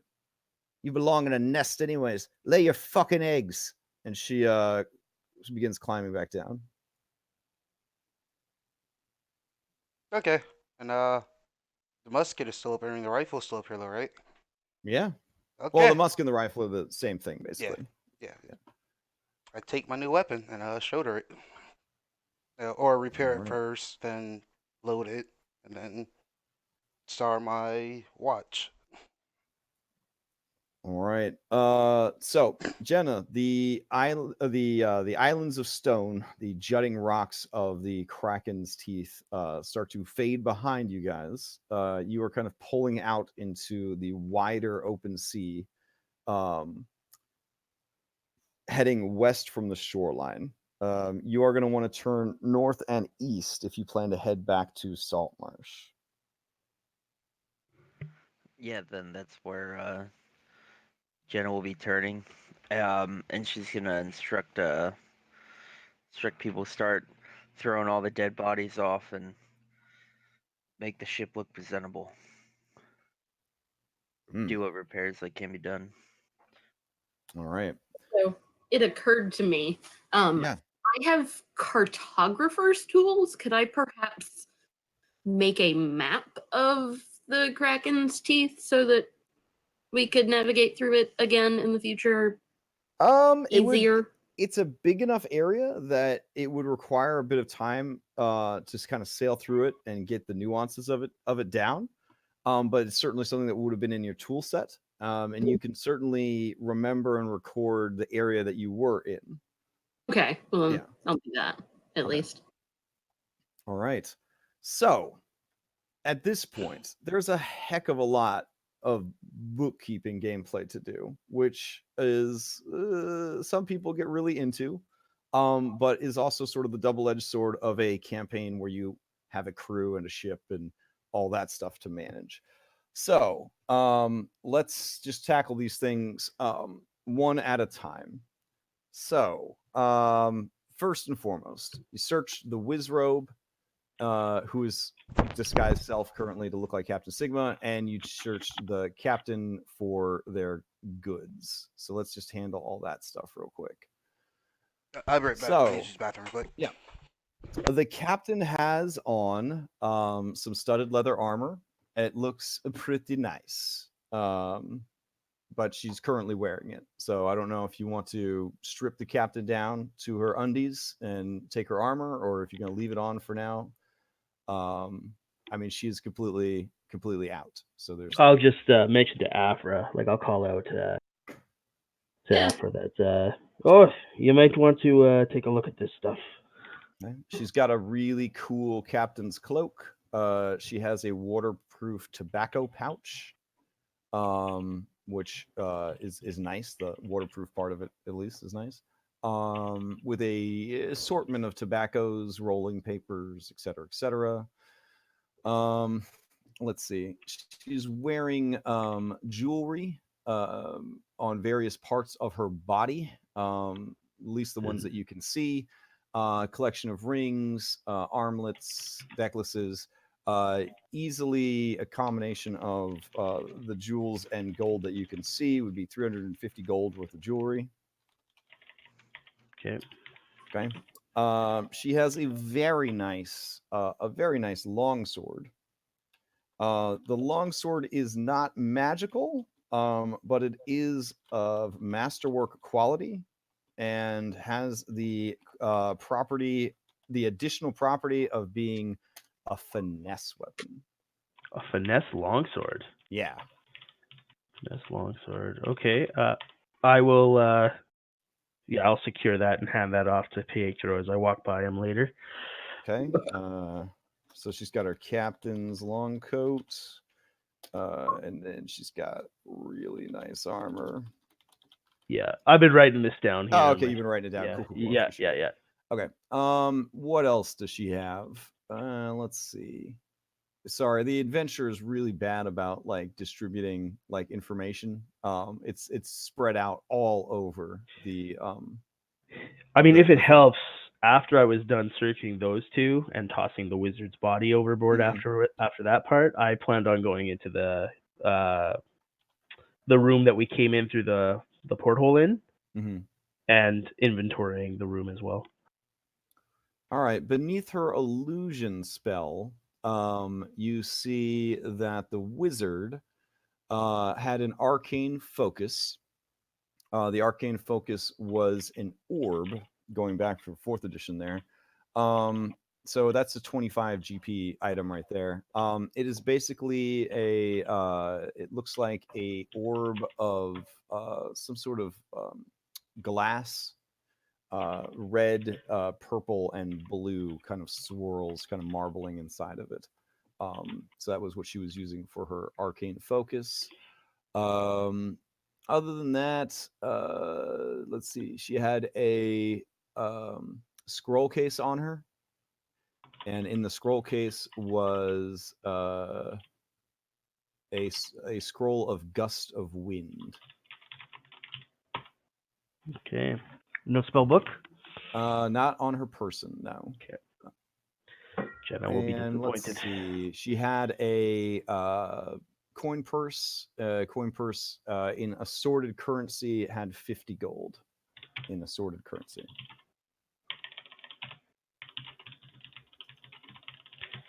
All right. Yeah. Then she goes overboard, and I'll head below decks. I will give Pietro the sword on my way down, and I'll kind of tell Afra that she may want to swap her armor with the captain's. Okay. And there are a few snakes still in the robes, or not the robes, sorry, the coat. The coat has many, many, many hidden pockets and things like that apparently these snakes lived in. I will And cast a it frost smells knife. very snake-like. Anybody that's ever owned snakes, that sort of dank reptile smell, the coat is just permeated with that smell. And the smell of tobacco. So you really have to be a rugged ass person to think that that is a good smelling coat. So it smells like old leather, the sea, snakes, and tobacco. I mean, get the snake smell out. Exactly. I'm literally gonna cast ice knife on the coat. Like I'll throw it down on the deck, Mm-hmm. with some space Cut up between the coat. And no. So ice knife is here. Will this be the? I don't think this is gonna be the description of it. No, that's not. Ice knife is you throw a shard of ice at something, it takes the damage, and then the shard explodes and does like an AoE kind of around the item, which is why I'm taking it, putting it away from people. Basically, Right. just Point being, I want to. I'm asking if you cast it on the coat because you're throwing like icicles, like exploding sharp icicles at this coat. So I just want to make sure that when I'm like, well, you've shredded the coat, that you understand why. No, actually, I'll cast sleep on the coat. Okay. So you and then sleep. All right. Roll for sleep damage. And I'll do that though. Oh, there's nowhere on the boat to do it. No, you know what? I'm throwing the coat on the deck and I'm walking Okay. away. All right. I Yeah. can't put. mean, I'll put. without the swarm and their bad bitch mistress, the snakes just sort of slither around. They are normal ass, poisonous snakes. Poisonous. Yeah. See, that's the yeah. part. And I'll toss the coat to the side. I'll tell Jenna to the coat might be. I mean, I'm guessing the captain may have had something special there, but on the bright side, this ship never had a rat problem. well, there we go. Yeah. Yeah. And I'll head below decks. This is Okay. damn that Can coat. anyone charm these snakes, or are we just gonna slowly murder them all?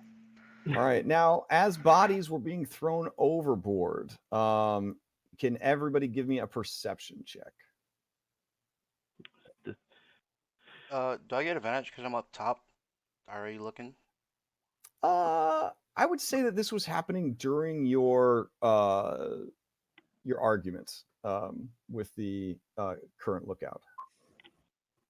Pietro, though, this would probably be while you were climbing up, so I would say that you would have advantage from your particular vantage point. Yeah, Pietro, you see that these two individuals, instead of taking this dwarf body and throwing it overboard, they were sort of like moving it back into their cabin with them. That could be only one thing. Late Yeah, snack. it definitely turns your tums a bit. I don't know if you wanted to let anybody know about that or not, but yeah. All right, but the rest of the bodies are dumped overboard after their earrings are collected. No, I'll say something to. I'll say something to Judge Garuda and point it out to him, and as I'm, and I'll. Captain, I think the lizard people took one of the corpses into their cabin. Can I? I got that messed Does up. Jenna know if lizard folk just get hungry and eat people? Go ahead and give me a knowledge nature check.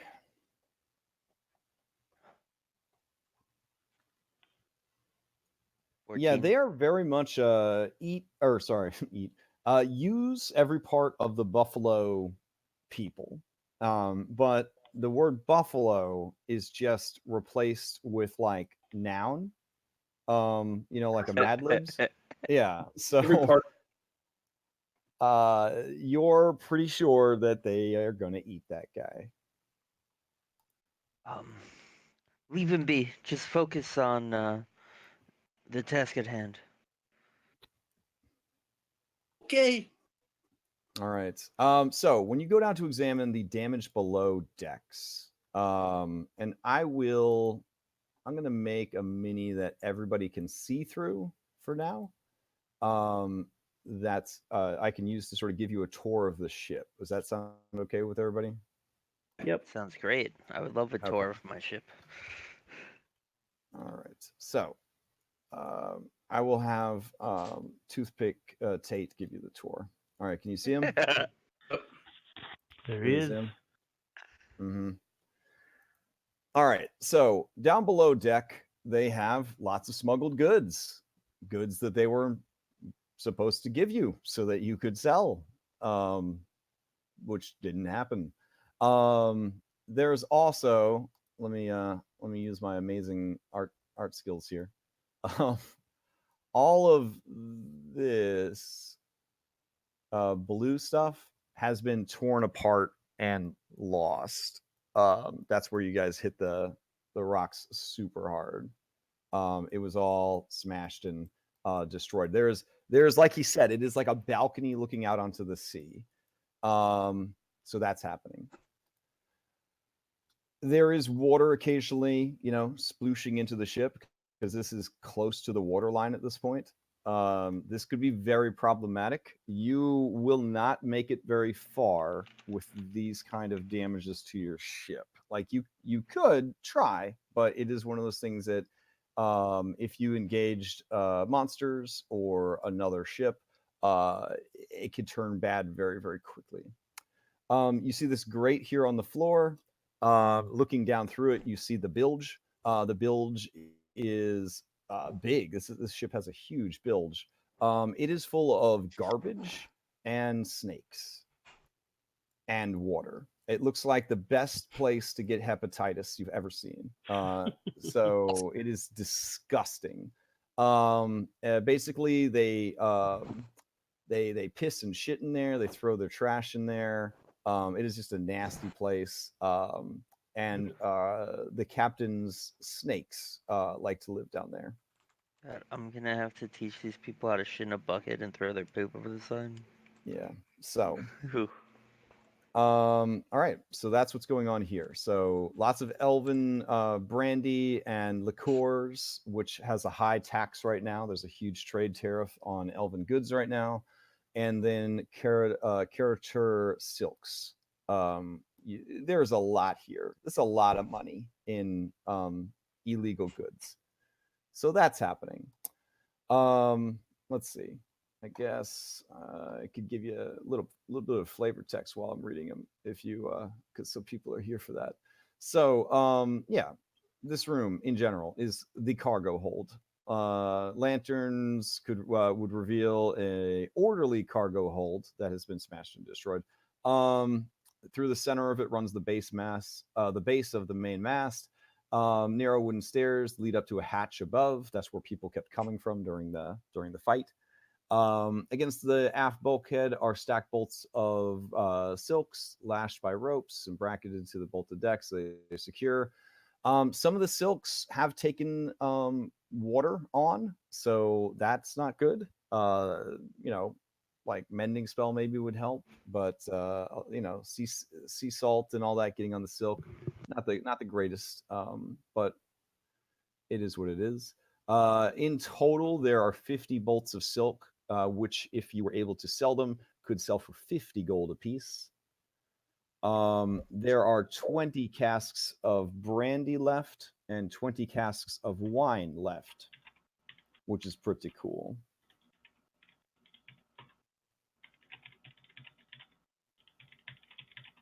All right, and the 20 casks of brandy, if you could sell them without paying the taxes and stuff on them, would be 10 gold apiece, and the wine would be 7 gold apiece. All right, so let's see. Going from there, yeah, this is probably the easier way to do it. Cool. Let's see. Going from there to the crew quarters. Let's check that out next. All right, so the crew quarters also has a big hole in the side of it that got destroyed by the rocks. Yeah, it's got a big old table bolted to the floor. Here we go. Various unpleasant odors of humanoid occupation compete for recognition here. These crew quarters fill the entire forward part of this deck. A companionway staircase leads up from a point about 6 feet from the bulkhead. Near it, more to starboard, is a door. Around the perimeter of the cabin, slung between hooks on the bulkhead and on supporting poles, are hammocks. Judging from the way in which they hang, they seem to be unoccupied. Well, no shit. Flavor text. Let's see. Beneath the hammocks are brass-bound wooden sea chests. Most are closed. 2 of them in the kerfuffle have been tossed and broken open, and they seem to only contain clothing. In the center of the cabin is a long, plain wooden table with a bench. The bench and the table are bolted down to keep them from going everywhere. Everything that was on the table, though, is all over the place. So dirty tin plates and cups all over the place, food everywhere. It's disgusting. These people live like slobs. Over the table, hanging from the ceiling, is an unlit hooded lantern. Against the starboard side, an area has been curtained off by cheap, dirty cloth hangings. That is where you go poo-poo and pee-pee, and that is also where Alvis came in earlier, was through their bathroom. So that's what's going on there. And let's see what else. Area 12. Okay, let me tell you about Area 12. Let's see. Area 12 is the bosun's cabin. So let's see. In the center of this cabin sits a plain wooden table, which stands on a pewter, on which stood pewter flagon and pewter mug. They are all over the ground. Besides the table is a wooden chair that is overturned. Hanging over the table is an unlit hooded lantern, also hanging from the ceiling, and looking very upset and very confused is a parrot. Yeah. So, in case you didn't have enough animals, let's see what else is going on. The parrot, just when you guys come in, it says urgently, "Pieces of 8, pieces of 8." And it just kind of cries that over and over again. It doesn't seem to know a lot of words. You are told that this is Foul Frithos' room. She is the heavily scarred, hook-handed individual that Alvis had such a nice meeting with. She's been in me.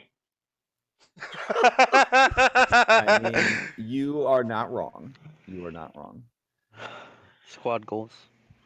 Let's see. As you are exploring this room, you hear muffled shouts in Aquan. Does anybody speak Aquan? I think I Jenna do. does. Okay. Basically, help me out of here. I need help. You just kind of hear that kind of muffled sound. Yeah. It seems to be coming from the wall.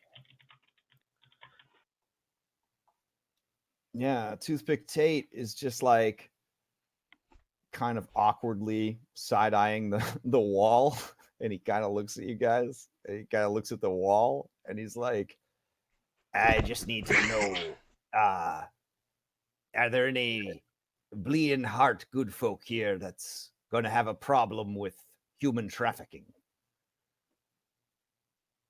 Alvis is not a fan of slavery.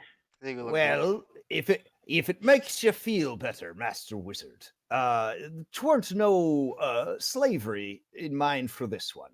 He was to be sold to the shark folk, some kind of sacrifice. That's way better than slavery.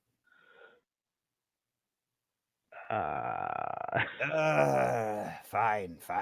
And the old man, he kind of like goes over and he kind of like hits the wall in the right place, and you hear like a sound, and he opens the secret door, revealing a hidden compartment beyond. And in the hidden compartment is an elf of sorts. Do we have a Perhaps he new could bard? replace our bard. You thought to say Of sorts? What sort of sorts?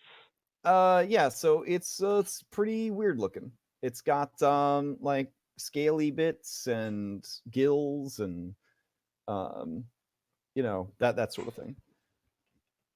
Those of you from the region, you would probably know about sea elves, but I'll be honest, sometimes it's hard to tell a sea elf from a triton. Obviously merfolk have fish lower bodies, so that makes it a little bit easier. But go ahead and give me a knowledge nature check if you are so inclined, to see if you would recognize what species this thing is. Yeah. Yeah, Jenna, this is a sea elf, not a triton. And as the light from the lanterns kind of comes in, it sort of closes its eyes because it was using its dark vision. It seems to be in relatively good shape, except for the fact that it is chained up and naked, and it looks like it has had to, with its ankles and wrists chained, somehow still poop and pee in a bucket, and said bucket has, of course, been overturned by the listing of the ship smashing into the rocks. So it's just a real gross scene in there. and he looks very, very pissed off, very tired. Probably has exhaustion that he's dealing with. But when he looks over and he sees Jenna, it's like that scene from The Little Mermaid where the mermaid saved Prince Eric. But in this case, it's a little bit of a reversal there. And he looks up and he says, "Who are you?" In Aquan. Yeah, Jenna just responds with the new captain of this ship. Seems you've found your lucky day. And Jenna will turn to Toothpick Tate and she'll be like, "Free him, clean him up, give him some clothes, and bring him to me." And Jenna will just nod at him.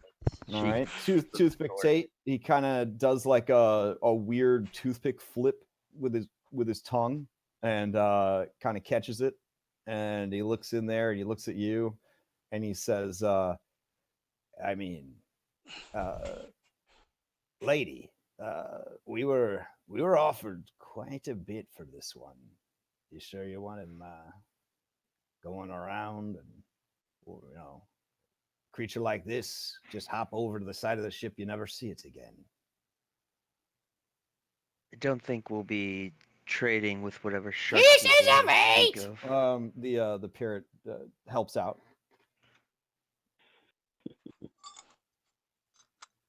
And Tate just like elbows the cage and is like, "Goddamn bird. Listen, would-be captain, sweet maiden who spared this old man's life. I am 100% loyal to whatever you'd like to do, but yeah, sure, you want this thing set free." Jenna just turns and looks at the man and at the sea elf and asks him in Aquan, "If we free you and give you clothes, do you plan to run? Or do you plan to hear what I have to say?" In Aquan, he says, "I could never run from one as beautiful as you. My life is in your hands. Can I All insight of him? me is in your hands." All of him? Whoa. Yeah. Yeah, you can go ahead and roll an insight check. Sounded dirty. Let's hope for good luck. 15 is good. Yeah. I mean, this guy wants the V. This guy, he wants to go. He wants to go looking for pearls in your clam garden. You know what I'm saying? Oh my god. Yeah. Too far. Now, here's the thing about the Aquan language. It has two different sounds. Below the sea, underwater, it is like whale song sung by beautiful mermaids. Like, it is just this beautiful, like, melodious sound. Above the water, it's murlocs. Oh god. So the two of you are like looking at each other. These two beautiful individuals are looking at each other, like staring into each other's eyes, and he's just like, and then you're looking back at him and you're like, and in the background, the parrot's just screaming, "Pieces of eight, pieces of eight." And this old man is just sort of like watching the whole thing, chewing on his toothpick. And you could tell that he's seen a lot of shit in his life. But this is definitely one of the weirder things that he's had to witness. Alvage nudges Toothpick Tate, and he's like, kind of reaches out a hand, like, "Give me a toothpick." I mean, he reaches into his shirt pocket and he gives you a toothpick. I'm just gonna nod, start chewing on the toothpick, and kind of shrug at him, like, I also don't know what the hell is going on here. Okay. Yeah, and Jenna's just gonna look back at Toothpick Tate and be like, "Do as I said. I believe he has business with me." And let's continue on. Well, the realm's got no shortage of half-elves, that's for sure. So the next room is the room that the second attempt at getting on board came to. I've already read this room to you. But basically, this is the room that is this is the dwarf's room. This is the first mate's cabin. So there are two chests here that you have time to actually look at this time. Bloody Bjorn, I would assume, would probably want to be here as you guys are in what is obviously a forfeit because they lost, but it's still kind of like in his heart of hearts, his room. And he says, yeah, this year, he kicks the two chests. This year's meh. This here's some money. And he takes a key from inside his underpants. I keep it under my nutsack. And Safe he opens place. he opens the chest, and you see that there is 500 silver pieces. And he kind of looks at the room and how it's disheveled or whatever, and he starts putting things right. Sets his table back up and puts the books on it and all that.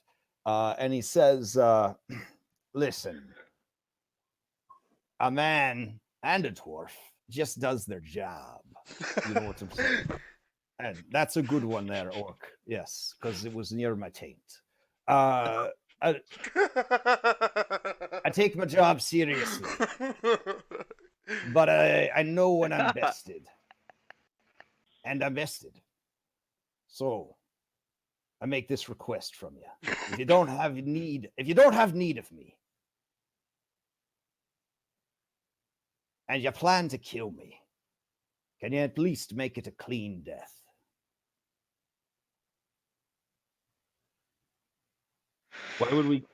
Why would we kill you? Sometimes when new management comes in, they feel the best thing to avoid a mutiny is to clean out the old management. Would I have fear of a mutiny with you and my crew? If you know anything about pirates, you best always be fearing a mutiny. The captain who stops fearing a mutiny is already dead.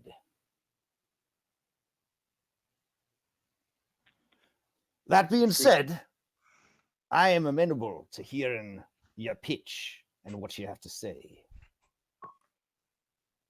But I'd like to just put in a word here and say that Bloody Bjorn is vested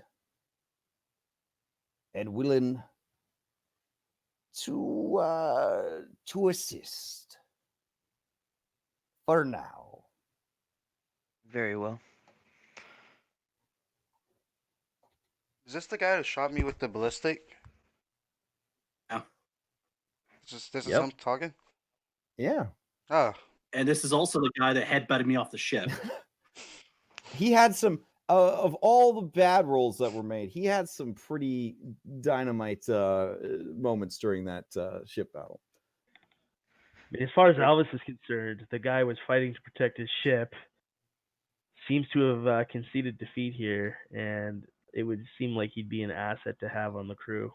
He Yes, he seems like quite the capable man. Now, here's another thing. In the previous room, in addition to the parrot and the prisoner and all that, there was also a lockbox. It belonged to Fal Frithoff, the scar-faced hook lady. But again, their lives are forfeit because you guys took the ship, et cetera, et cetera. She has a key to the chest. If you demand that she opens it, she will. You could just pick the lock if you wanted to, if anybody's skilled in that sort of thing. How do you want to handle that? Ignore the chest, pick the lock, or demand that she open it? We're gonna demand that she opens it. All right. She opens it. It contains her personal wealth, 200 silver pieces, a very nice ornamental dagger, worth 25 gold, so it's dressed up a little bit. It looks like a crossbow, like a hand crossbow, but the hand crossbow is in pieces. Not sure what that's about. Sounds like a puzzle for Garuda.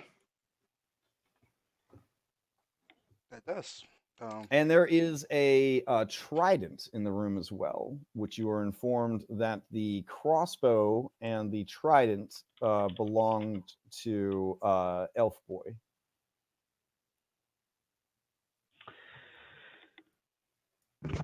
All right. So there's more to see on this this ship. What about the cloak that was in the doors room? Oh, that's There was just some blue. that's his rain slicker. Oh, okay. I wear it when it rains because, you know, I got all this chest hair. I don't like it to get damp. Fair. Yeah. All right. This is the bilge. It is the ship is taking on water. You will eventually sink. You are going to want to put some get some repairs down there. It is full of garbage and snakes, poisonous snakes. Since you know the poisonous snakes are there, you could probably lure them out and kill them with ranged attacks without having to engage. And we would obviously not run a combat for that because that would be the biggest waste of time. Snakes are dead. Now what? I think Garuda, are you a shipwright? Is that your background? I think so. Give me one second. I'm trying to find it real quick. Sorry. Okay. I just know I plan on. Yep, shipwright. That's me. Okay, so you have like this is one of the only backgrounds that actually has a legitimate ability attached to it. Yeah. You could do an emergency repair, which would stop it from taking on too much water. Yeah, it's only 10 health though, so yeah, I do that. Yeah. But I mean, we'll specifically say that you're applying it in this instance to the damages down in the bilge. Yep. Yeah. Okay. I have to leave at this point, guys. Sorry, I have an appointment that I gotta run to. So, All right. yes. Huzzah! We have a ship. We have Captain Jenna. Alvis will vote for whatever everyone else wants to do, and someone else will have to start tracking the treasure in the treasure channel. Okay. All right. Thank you, everybody. Bye. Thank you.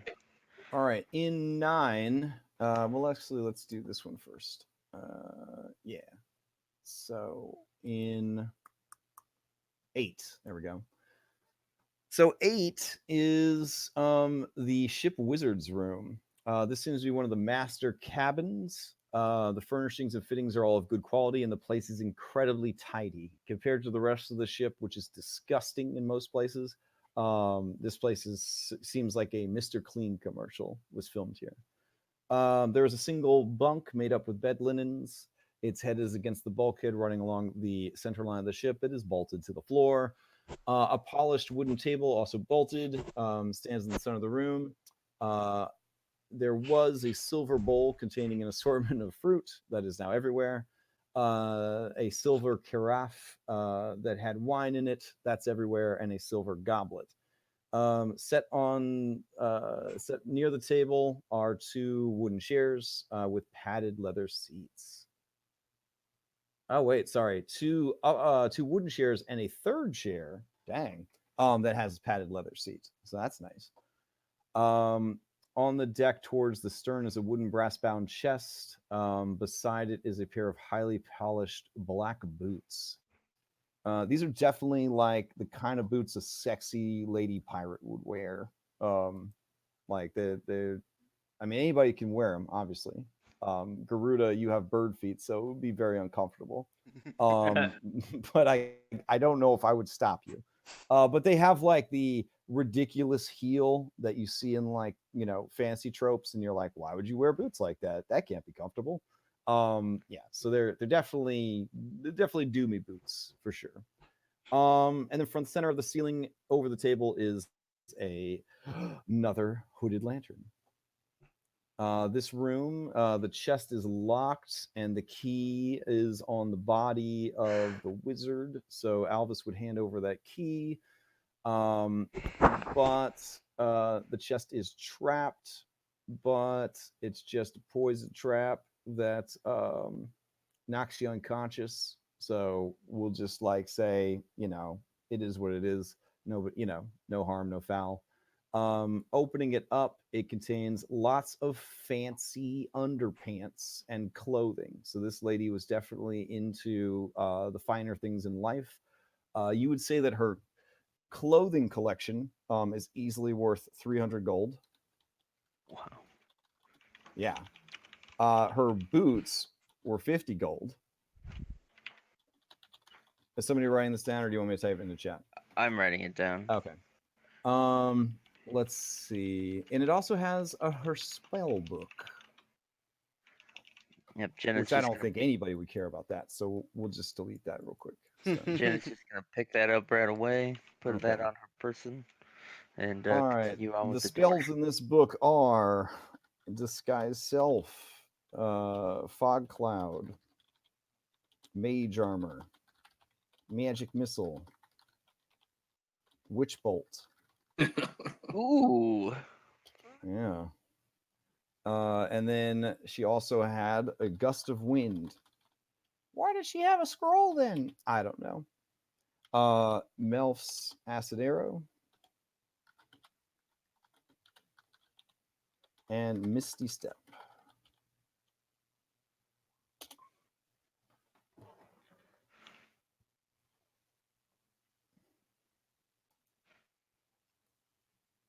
Don't worry about that, Crash. That's just where I keep the spells you give me. Okay. In our DMs. Let's see. Yeah, so pretty cool room. Got some cool stuff in it. Wow, the boots are so important that they even drew them on the map. Look at that. Yeah, So- Jenna's gonna. So if you like this map and you think, man, I hope Crash uses this same company for maps for the entire adventure path, have I got news for you? The DMs Guild and Drive Through RPG said, no, we hate you, and won't allow this artist to finish the series for this adventure. In fact, these maps are no longer even available for purchase because there was some sort of copyright infringement thing.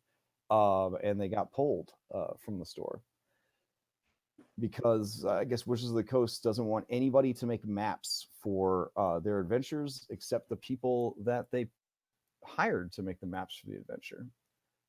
So let me show you.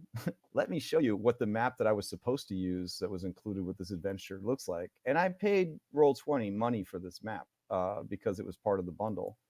Yeah, that was the map that I was supposed to use. Ooh, Yeah, look at that. and so yeah, somebody else went to make a map and they were like, no, you can't have this. And it was just like, wow. I can't believe it. It's whatever. The Like- maps in the newest adventure, Avernus, they're like way better. But like the maps in like the Odyssey of the Dragon Lord that I'm gonna be running, like all the maps are amazing. Like I can't understand why Wizards of the Coast with all their money would just be like, yeah, black and white maps, they're crappy. Yeah, that works. That's fine. Anyways, rant over, I guess. So the next room is the captain's room. So the captain's room is clean. Its furniture is in good repair. There is a slight reptilian smell to the room, and the stink of tobacco. There's a single bunk made up with bed linens against the bulkhead running along the center line of the ship next to a wooden partition squaring off of the corner near the main deck. There is a writing desk against the hull near the stern. It has drawers on each side of it and 3 trays on top. Also, the desk had an ink pot, 2 quills, a small knife, and a pewter container resembling a pepper pot. There is a wooden chair and a brass-bound chest.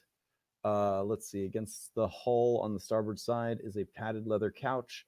In front of it, a bearskin rug lies on the deck. Let's see. And then there is also a large metal box in the room. There is a gray cloak, basically a rain slicker, hanging on the back of the door. The first chest I mentioned contains lots of clothing, functional, not nearly as fancy as the wizard's clothes, but just, changes of clothes and things like that. And a comfortable pair of slippers. The slippers are like little fuzzy bunny slippers, except they are cobras instead of bunnies. So if you're interested in fuzzy cobra slippers, that is a thing you can now have. Let's see. Somebody else wants the slippers, I'll take them. If Pedro really wants them, she'll give them to him. Okay, you see that there is paperwork about, and the paperwork is semi-literate, which makes you think that whoever wrote up the document, Chondathan, was not their is not their primary language, and you realize that this is some sort of agreement of trade or sale for firearms. And the signature is not a normal signature. It is a picture of a crocodile with her tongue sticking out, or his. I don't know. It's kind of a pink crocodile, so I guess you might think it's a girl. Yeah. So that's interesting. There's a bunch of documents like that that basically detail an exchange of goods for weapons. Let's see. You crack open the chest using the key that was found on the captain. The desk contains 2 basic potions of healing, and ironically, a dose of antitoxin. And let's see. Oh, the keys that are needed to free the elf. So that's good. So now the elf can be freed. There are also a collection of maps in here. Afra, you recognize that these are extremely well-made maps. At least the 7 that you are looking at are well-made, and they detail the Elven Islands, the Sword Coast. I mean, this is a nice find as far as maps goes. This would make navigating the region very, very easy. And sorry if this ruins your big plans, but there is actually a map of the Kraken's teeth. I don't know if that ruins your. She actually had to leave a little early, but I guess she'll Afra will shrug her shoulders and say, "Oh well, it saves me the trouble," and take all the maps. Yeah, for sure. There is one additional map that looks like it was made by children with crayons. It seems to be the same handwriting that made up the "we're gonna buy guns from you" contract. And it shows, Afra realizes with her training, like right away, the area north of Saltmarsh, the Dunwater Marshes. And it basically shows what looks like a rendezvous location that has been circled on the map. So that's interesting. Gosh, what else? What else? Let's see. Okay. So there is a chest here that is heavily trapped in a dangerous way. Not dangerous enough to kill anybody outright, but it would, it would slice you up pretty bad. There's like a scything blade trap that comes out of the chest, which is kind of hype. Inside the chest are electrum ingots worth 100 gold pieces each, 10 of them. So that is a lot. That's 1,000 gold right there. And as you are examining that, the crew that is with you, particularly Bloody Bjorn, he says, yeah, that's the payment from the lizards for their guns.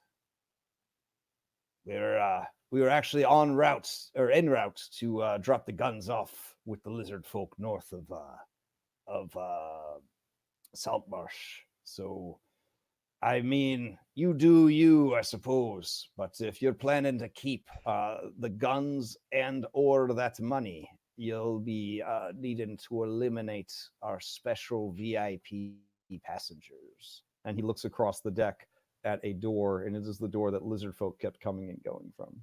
What guns are there? Yes, well, there are guns. The guns are hidden on the ship.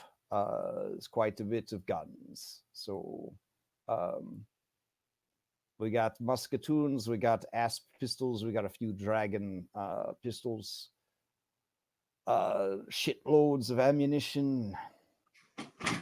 I'll be honest, you do these folk dirty, it might come down on the people of Saltmarsh. These lizard folk, they don't really make a big distinction between one group of soft skins and the other. Just keep that in mind. It's the Very question well. of getting guns in the first place. That's really none of my concern, but you're welcome to talk to them if you like. Apparently, they're dealing with some great evil or something like that. The same shark folk that we were getting ready to drop these that elf off with. They call them Sahaugans. You heard of Sahaugans? Can, You guys may attempt knowledge nature checks to see if you've heard of Sahaugans.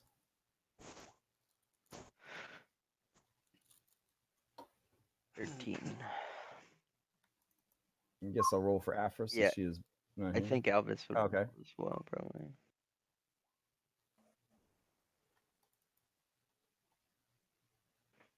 Everyone's just like, what?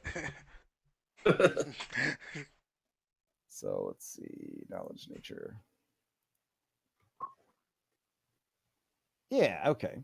So Alvis says, yeah, they're like shark people or something, which is so helpful. Yeah. But I kind of feel like that's sort of what his character would say, even if his character had more useful information. Yeah, definitely. Yeah. would. I'm not trying to be obtuse here. I'm just, yeah, that seems par for the course. Yeah, so anyways, the dwarf just says, you know how it is. You see conflict, you play both sides, you profiteer off of it. I mean, that's just life. It's a good business. It is, or at least it was. And I suppose it still could be again. The sea ghost can still be the sea ghost. You don't have to complicate things too much. And you do see that they weren't currently running the colors of the Sea Ghost, but they are hanging up in the captain's quarters. So that's the colors that this flag or this ship normally runs. We're gonna probably adjust some things, particularly that, and we'll figure it all out. All right. So, yeah, there's a bit more to explore, but we're down 2 peeps. So I think we're good for now. But you guys will have a week to kind of figure out of game how you want to proceed. Information about the ship before we go. Let's see. The ship is going to require a crew of 20 individuals to operate at full efficiency. So it does need a full crew of 20 to be at its best. Rather than like constantly be like, oh, disadvantage, oh, advantage. With the ships, I just adjust the DC of things because it's a lot harder to get around that than it is to get around disadvantage. Yeah. So basically, if you're, for every amount that you are short on crew, I raise all the associated DCs by a certain amount. So there is no easy way to get around a loss of crew. Just kind of keep that in mind. So yeah, you need to have 20 crew members total. Now you could try and recruit the ones that you have essentially shanghaied, as it were, or you could look into removing them and hiring new crew. These are all things that you guys will have to figure out. If you come to the conclusion that this is not something that you want to have to deal with, you have a patron in town, and you could just be like, Mr. Primewater, can you get our ship outfitted with crew? And then it would just be handled automatically.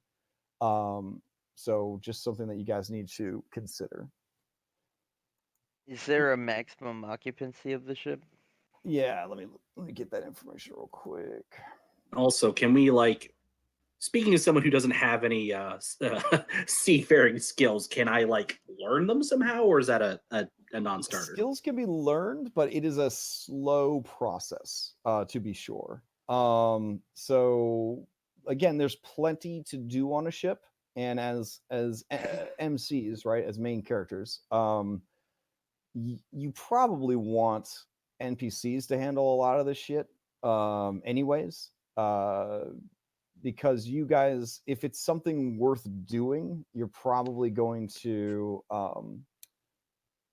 it's probably going to involve fighting or diplomacy or something like that. So basically, you just want to have quality crew to handle a lot of these background tasks. If you wanted to take a more active role in the ship, there are obviously jobs to do on the ship and positions that you could do on the ship. But a lot of them do require you to have some sort of training to do so, like siege weapons or navigator's tools, or be very good at perception, water vehicles, et cetera, et cetera. So there are, there are real deal jobs on the ship, but then there's nothing wrong with just being a tough ass guy that's on the ship. Because at a certain point, like, athletics is enough to do like rigging work and things like that. So don't feel like pressured to become like, a trained up pirate per se. Just being like athletic and having some sea legs is sometimes more than enough. So Then we could the, always just make you a job, master the at other arms. thing that's cool is that this does come with its own jolly boat. So the ship does have a jolly boat as well to replace the one that was destroyed.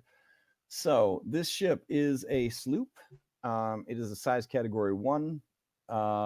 Its maximum speed that it can reach in combat is 70 feet per round.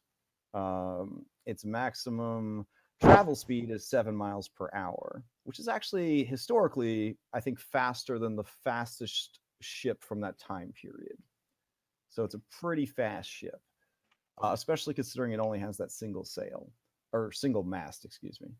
The ship has an armor class of 15. It has 200 hit points. It has a damage threshold of 10, meaning anything that damages it has to deal at least 10 damage, or it takes no damage. You can ram things with it. It only does 3d8 damage to ram things, so it's not very good at ramming stuff. It requires a crew of 20. It can have 10 passengers. It has a cargo capacity of 50 tons. And if you decided that you didn't want the ship, its average market value would be 10,000 gold. Yeah. Yeah, 10,000 gold. Here's where I was like, You said 10,000 tons? 50 tons of cargo. The 50 ship's value is about 10,000 gold. 10,000 GP. Okay.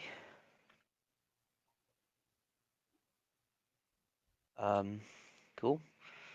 I got a question. So for shipboard combat, will we be using the crew positions? Crash on the Yeah. If you do ship versus ship battles, what we can do with that is we will make ship combat as simple or as complex as you guys want it to be. So there are very, very simple rules for it. The simplest rules are very simple. Yeah, like basically, like, your ship is a monster and the ship you're fighting is a monster, and you guys make decisions as a team what your ship does versus their ship. That's the simplest ship combat. There are more complicated rules than that. If you guys wanted to get a little bit more detailed with it, we can certainly do that. And then there's super complicated rules for it, which you're starting to enter like the 40k realm of complicated. My Skull and Shackles game, we started with the super complicated rules and we have sort of scaled back from there. But basically, when you're having ship versus ship combat and you're treating each ship as its own creature, the camera's kind of zoomed back on the ships. And then when the ships, if one ship rams the other ship, you switch to a different type of combat, which is more like, what is each crew, not crew member, what is each PC doing, and what is each major crew member from the opposing ship doing while the ships are sort of entangled together. So boarding actions and things like that. But a lot of it boils down to if you ram a ship or a ship rams you and you guys start boarding each other, the two crews would fight in the background while the main characters from the bad guy ship and the main characters from your guys' ship would duke it out across the ships. That seems to be, from having run Skull and Shackles for 6 months now or something, that seems to be the best way to handle it. Is that otherwise it's the whole session is you guys watching crews fight each other. Okay. Yeah. So it's a little, I would say, as complicated as it can get, that the more abstract, more simplistic stuff winds up being more fun. And you guys could, thank Skull and Shackles for this, because they've kind of been the guinea pigs for, what works and what doesn't as far as like ship combat goes. Okay. Yeah. Okay. Does that make sense? Yeah. Yeah. Yeah. If we're picking ship Alright. roles, I'm Master Gunner. So Pedro, that would make sense. back off. Yeah, that would make sense. Well, if Well, that's no, the I case, said then you Master need at then you need a lookout. I said Master at Arms for Pedro, if he would want that job. Oh, like a cop? Okay, fair enough. Pietro would like to be Master at Arms. Oh, hype. Okay. And honestly, for Afra, like, you could look at Quartermaster, because Yeah. that's the person that's job is to keep track of everything and keep everyone on the ship organized and stuff like that. Again, there are jobs on the ship that aren't just like, I'm a pirate. You know what I mean? Like, there's a lot going on. All right, sweet. So a lot to think about before next week. You will need to get the ship repaired. Repairs, I believe it's like 2 gold per hit point. And your ship has 50 points of damage because Garuda healed it for 10. Garuda's ability is not spammable though. Yeah. I believe it's he can use it once and then the ship has to get quote unquote like formal repairs. Yep. Before he can use it again. So they basically set up a system where he could do one good patch job, but then the ship did require like real repairs to fully recover. Yeah. So a lot going on. You got the lizard folk you got to talk to next week. You've got the elf boy that you rescued that you got to talk to next week. You've got thousands of gold worth of like cargo you got to figure out what to do with. And you have quite a few NPCs wandering around that you also have to figure out what to do with. So, holy crap. A lot of stuff going on. Crash, I don't know if this would be too much to ask, but like in the downtime, do just like a short description of like the crew that we have. Yeah, the people that are left. Sure. Yeah, like Jenna would like go around like talking to people, like trying to like get a feel of like, is this person gonna try and stab me in the back because I took their ship, or are they down to play game type thing, and like what they're good at and what they do. So cool. you're familiar with the power of RNGesus by now, having played a lot of D&D. Yep. So Saltmarsh's son, you guys, it was a rough ass fight. Saltmarsh Moon, they rolled up on this ship. They have 2 bards in their party because why not, right? They rolled 3 nat 20s in a row to lie their way onto the ship. They have their own version of asshole, and they were bringing asshole as the thing that they had captured for them to take and sell, and they were like, look at this rare ass monster we found, blah blah blah.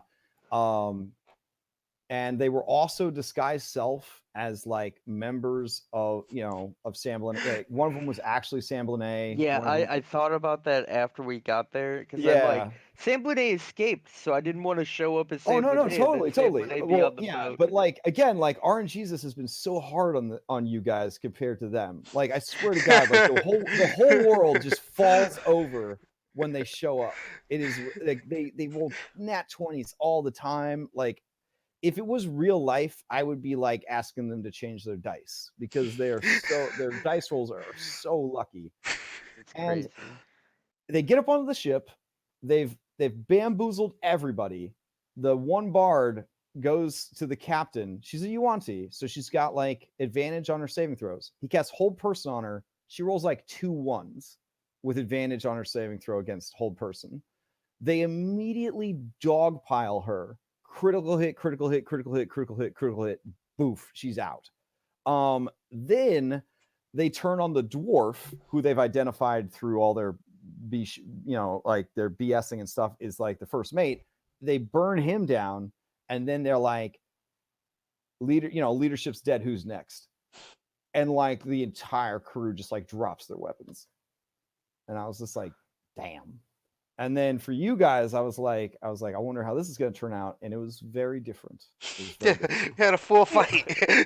No, Took 2 sessions. Yeah, because I was expecting there to be like a pitched battle, because every game I've heard about, like the ones that Lauren's running and other, I'm in like Discord groups for different campaigns or whatever. This fight, there's been TPKs. The ship's been destroyed. There's been all sorts of terrible stuff that happened. The only game I've heard of that was just this flawless, like, this is our ship now, look into my eyes, I'm the captain, was my Moon group. And it was just like flawless dice rolls. Everything just worked out. I was just like, damn. So it's very interesting to see the 2 different campaigns and like how different they are compared to each other. So anyways, I just thought I'd kind of let you guys know that there are other groups that have had complete like TPKs on trying to take this ship. I So- thought we were going to die too. I thought like that was probably like a really really cool fight. One of the coolest I've been in for sure. We had the sniper, we had shatters yes. going off. It was insane. Yeah, People it was jumping in and off the boat. It was crazy. I like how you guys kept it from being too static, by like using like the y-axis essentially. You're climbing ropes, you're going under the ship, you're going into the ship, you're going through the ship, you're going up the stairs and down the stairs. Like nobody just stood there, you know what I mean? Which was nice. So all right. Good stuff. A lot to think about. I'll get a crew document written up and posted up, and also experience points as well. Awesome. All right, everybody enjoy your Sunday, and I'll see you next week. Later. Thanks.